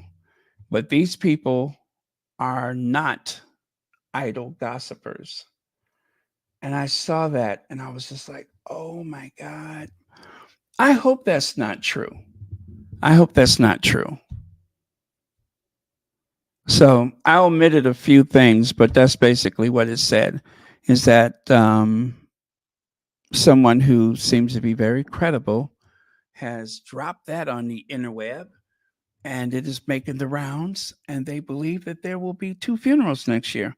Now, given the age of some of the royals, if there was not a funeral in the next couple of years, I'd be surprised, because there's a few of them that are not in very good health, right?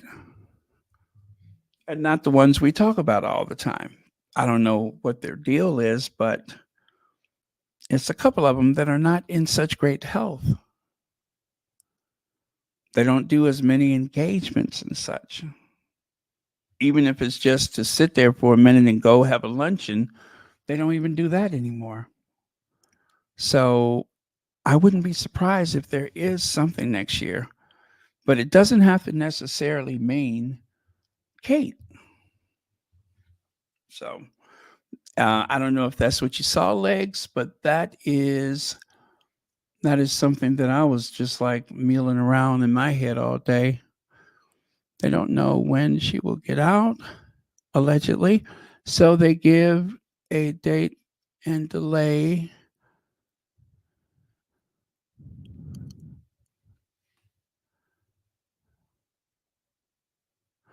Ooh, okay.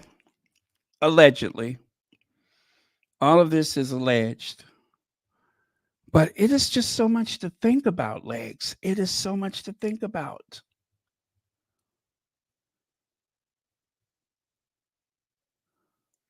Mm, Sonia Johnson, you know, people have died to try to disrupt Harry and Meghan's flow. So what they care about, the Invictus games. Yeah, there's a few people on the payroll or in that family that would literally do some drastic things just to disrupt Harry and Meghan. So yeah, that's it, you all. I don't have anything else, but that is something. That is something, definitely.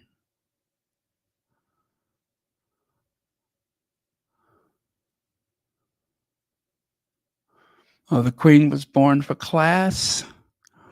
Well, she knew her role, and she didn't hesitate to do certain things.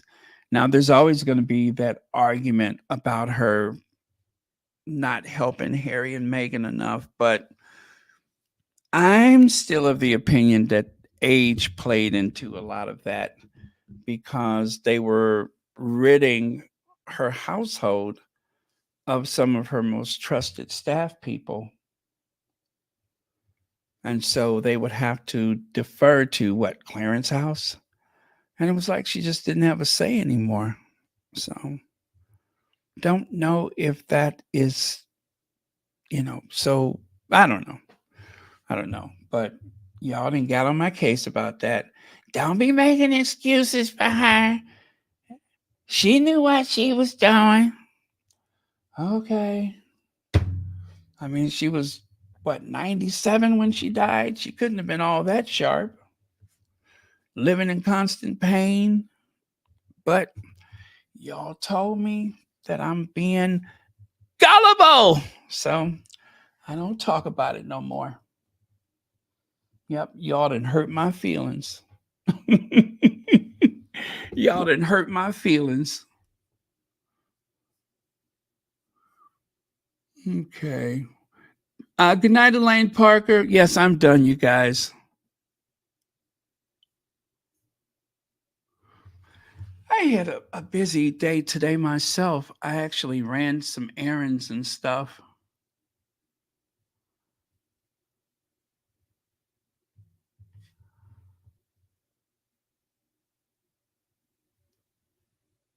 Mm, okay. Just looking at a couple of your comments here. All right. So when you see our queens, it's time to go. Y'all know what that means. Thank you, moderators, for keeping this a safe space. And don't forget, there's some people we need to pray for, like Church Nellie. And what's her name has not been back? The lady Sussex, right? She hasn't been back. I think did her mother pass away? Or did she go to help with her mother? Oh, I don't remember. I'm so sorry. I cannot recall. But she has her own channel. And gosh, I loved her being on Sunday mornings. But life has happened and she has some very important things to take care of.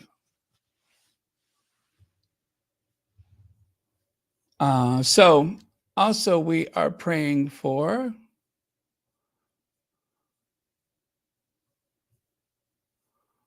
Okay, now I don't know what I did with the list.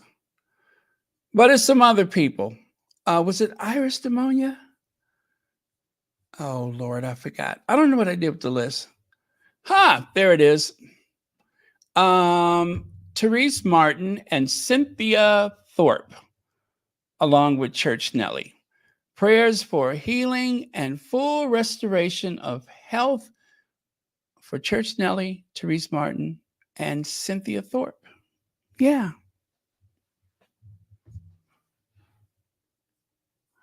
Lola Love, I shouldn't think so. I think I am done for tonight. It's too close to the other hour. So it's like 8 p.m. now. And at this point, I would be racing trying to put something else together. So part of today was what I had left over yesterday and just didn't get a chance to do it all because remember, I made sure that I was only on for an hour.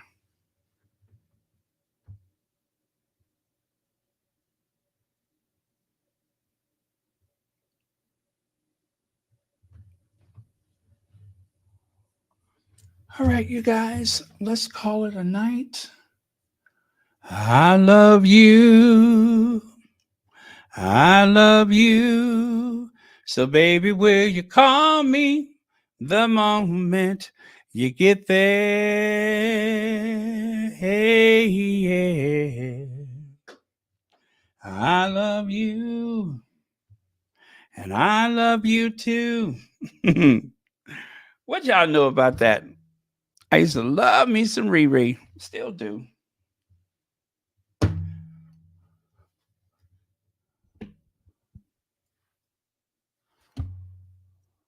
Good night, Lola Love. Thank you for thinking up about us, though. I appreciate that.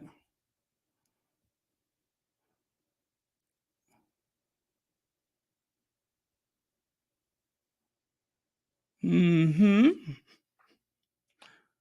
All right. Well, I think I'm going to turn in early myself tonight.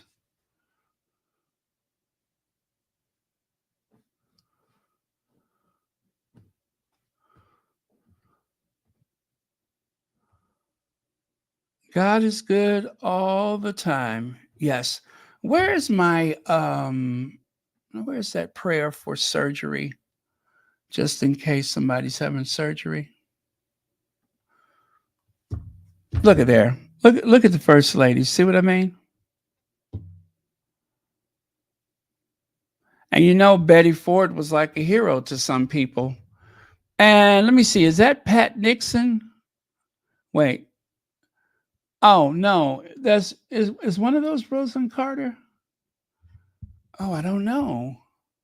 I see Betty Ford and I see Nancy. I don't know who that is.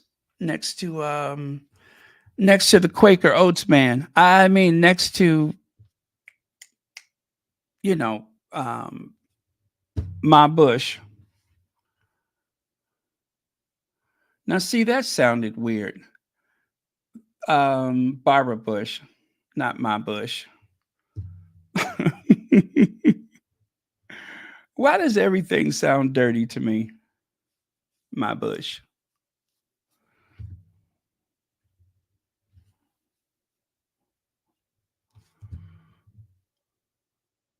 Gerald Ford's wife? Really? What was her name? So oh, yeah, Betty Ford's wife is on the end. And then who's that next to Barbara Bush? Now I know that's Nancy Reagan.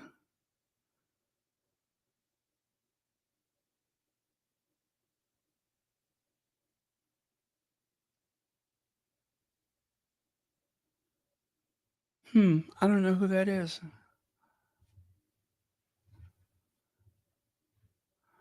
But again, I'm just going to say this one last time. I love that camaraderie and sisterhood that they have as former first ladies. Being a president or a spouse of a president is a very prestigious club. It's a very small club. It's not going to get big overnight.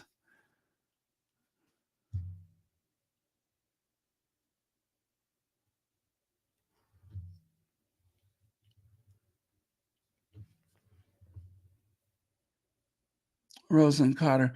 That's what I thought. It's just the shadow over her face. It's kind of hard to make it out. That shadow looks weird to me. It really makes her look different.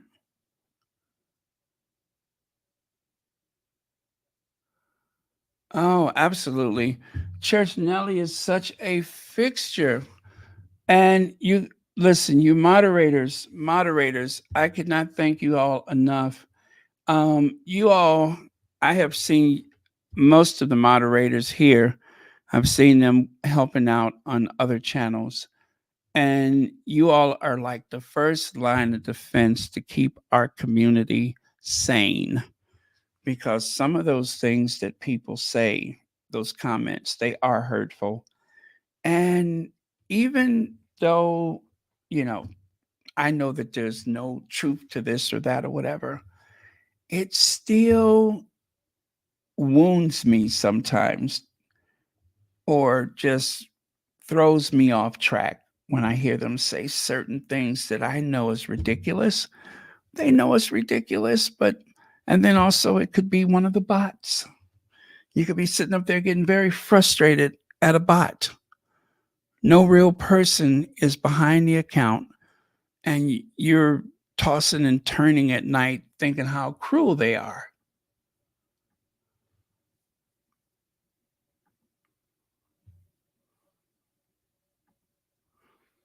So,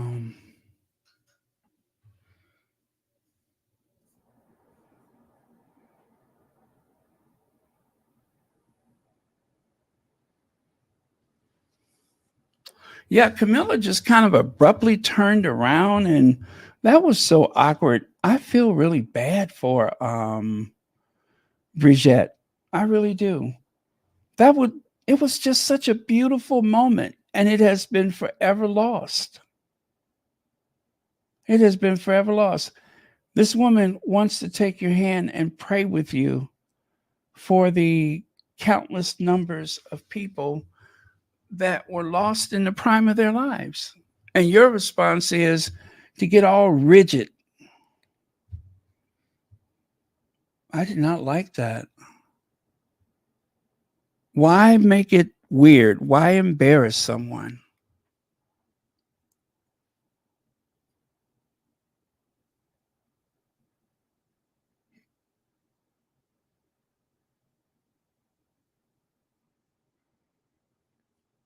Well, bleach blonde, bad built, butch body. You got that bleach blonde, bad built, butch body. You got that bleach blonde, bad built, butch body. Bleach blonde, bad built, butch body.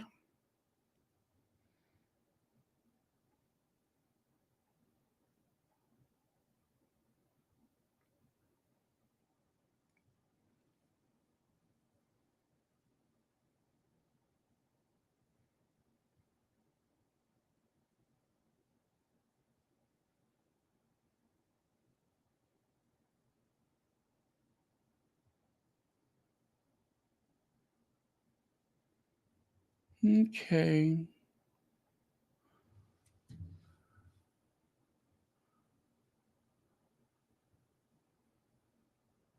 Oh, Joy and More, thank you so much for sticking out with us. I appreciate it. All right, you guys, I'm going to say goodnight. Love you all. And our last word. Oh, that's what I was supposed to get that prayer, wasn't I? The surgery prayer. I'm sitting up here spacing out.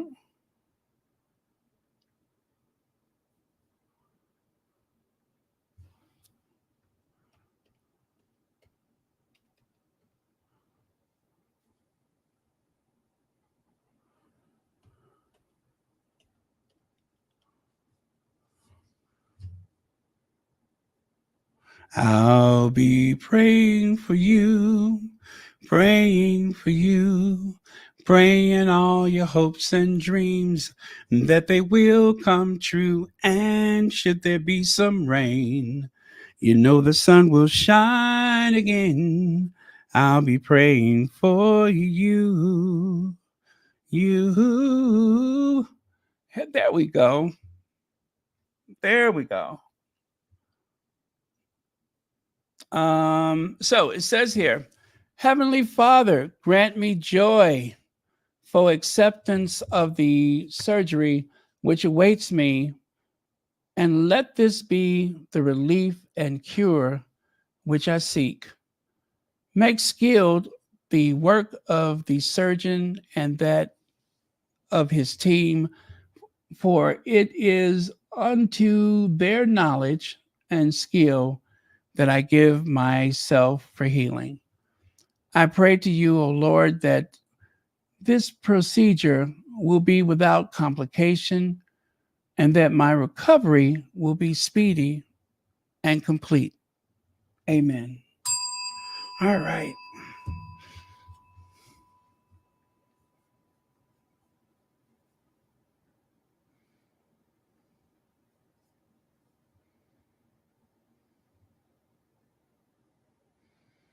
Okay, well, if you're sure that's Rosalind Carter, thank you.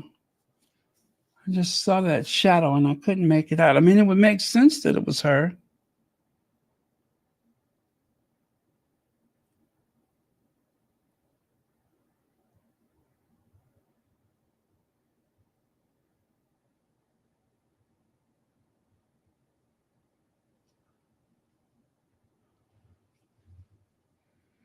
All right, then that should do it. A blessed Thursday night to all squatties. Thank you. Okay. All right. Good night, you all. I'll see you tomorrow. Elaine Parker, I thought you were going to sleep. You're going to have your sleep all disrupted, but I appreciate you being here. Nancy Reagan, Barbara Bush, Pat Nixon, Betty Ford. Okay.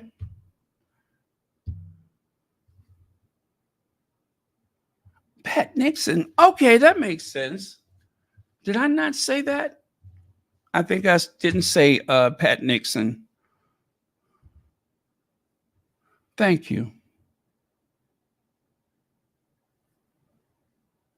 Just getting here. YM Droid. Not sure what happened to Church Nellie, but love and prayers to her always. Well, I believe she's having a medical procedure. And, well, we're wishing and praying and hoping her the best.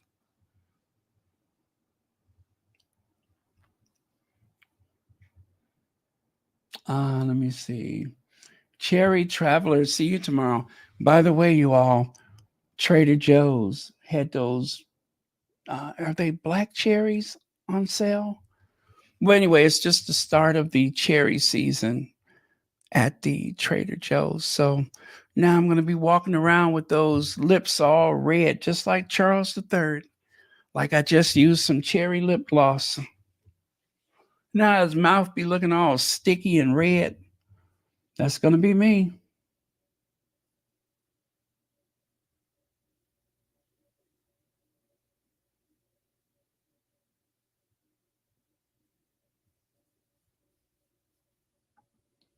All right. What am I doing here? Let me see. Still looking at some comments. See you tomorrow. Way too early for bed. For me, it's the middle of the day. Oh, really? Good morning. Good morning.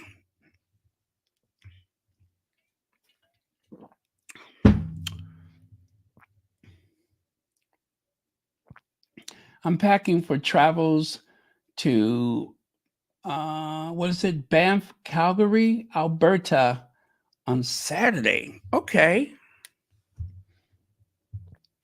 You guys, I went to a military cemetery. A is that what they call it? Yeah. I went to one. I believe the land was donated from Cambridge University, and it's an American cemetery in the UK. And I went there and I took some photos. I'll share it with you all maybe tomorrow, maybe if I remember. But I did take some photos while I was there. Very quiet, peaceful place.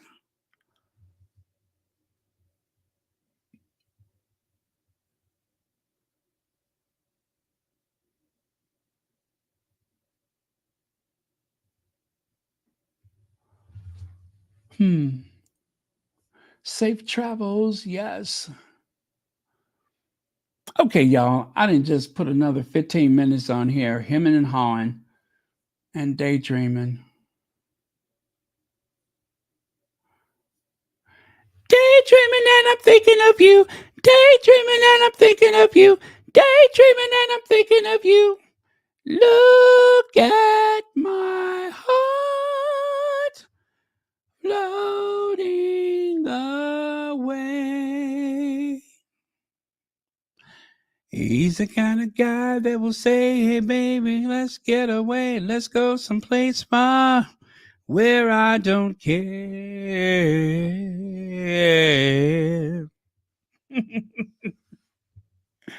I want to be where he wants, when he wants me, and whenever he needs me.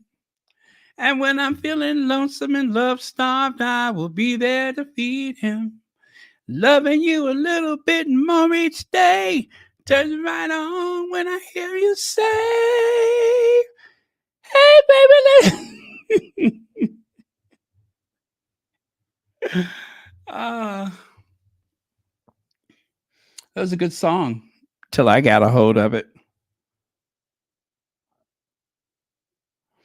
Oh, YM Droid. Listen, let me share that with you. Oh Lord.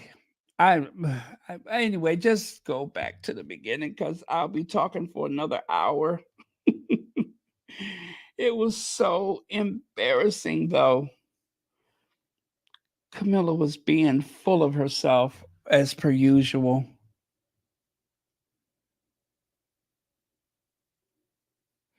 Oh, TMCD, you're still here? Thank you for that. Even after that interpretation, after that very tender but yet strained way I sang Daydreaming. Daydreaming and I'm thinking of you. Daydreaming and I'm thinking of you. Daydreaming and I'm thinking of you. Look at my heart floating away. Daydreaming, thinking of you.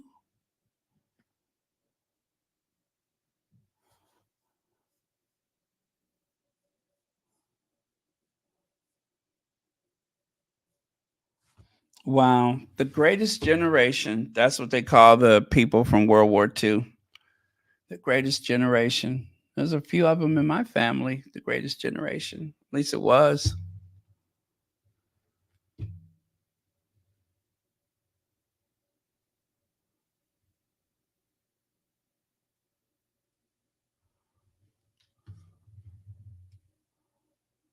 Oh, you spent the traffic? I mean, an hour in traffic coming from work. I'm still here. Oh, really?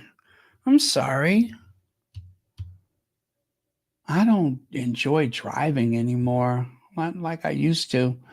I remember when I was a kid, somebody wants something from the ice cream truck, you could throw them keys to me. I'm ready to go drive a couple of blocks to catch up with it. Now I can't stand driving. What? I got to pay attention? Don't feel like it. Well, we can keep you company. Yeah. Why don't we keep you company? What you want to talk about? I'm just kidding. I'm fixing to go.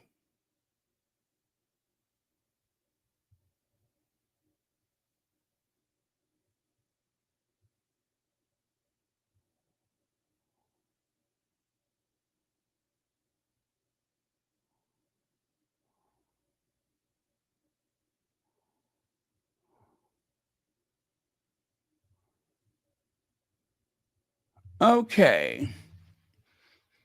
Well, I'm just sitting here looking. An hour in traffic. Wow, the most I spend in the car is 10 minutes. 15 if I stop and play Pokemon. Okay.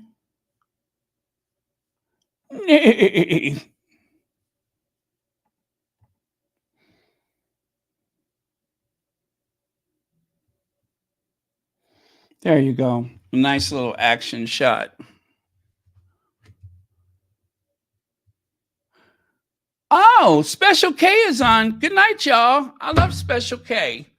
Let me put the link up there. I love Special K. Is she on? What did you say? Last hour now. Really? I didn't know she was on.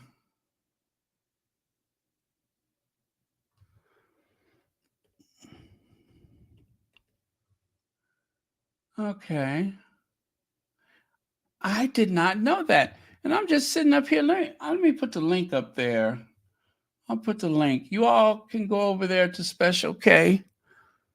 And I am going to come over there myself. Oh, look at that. I'm trying to put the link on her account. There we go. So Special K is just lovely. And we can all hang out over there.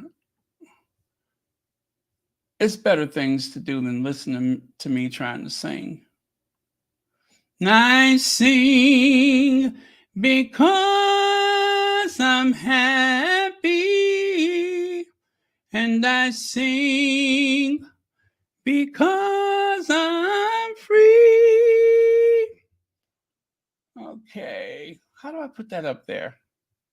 Oh, there it is. Nope, that's still her screen. I'm looking for my screen. There I go. His eye is on the sparrow, and I know he watches me. There you go. All right, so Special K is up there at the top, the Duchess of Advocacy. Let me see. Hey, Baron, just got home. We'll watch later. Well, thank you so much for the super chat, Mamie Ricks. Thank you so much. Yeah, we're about to wind it up and get up out of here. Special K is on if you're inclined to go over there. I'll put the link at the top of the chat. Okay.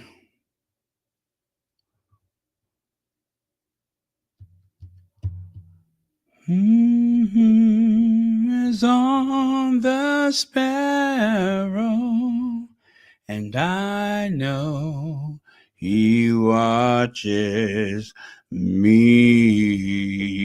Okay, there we go.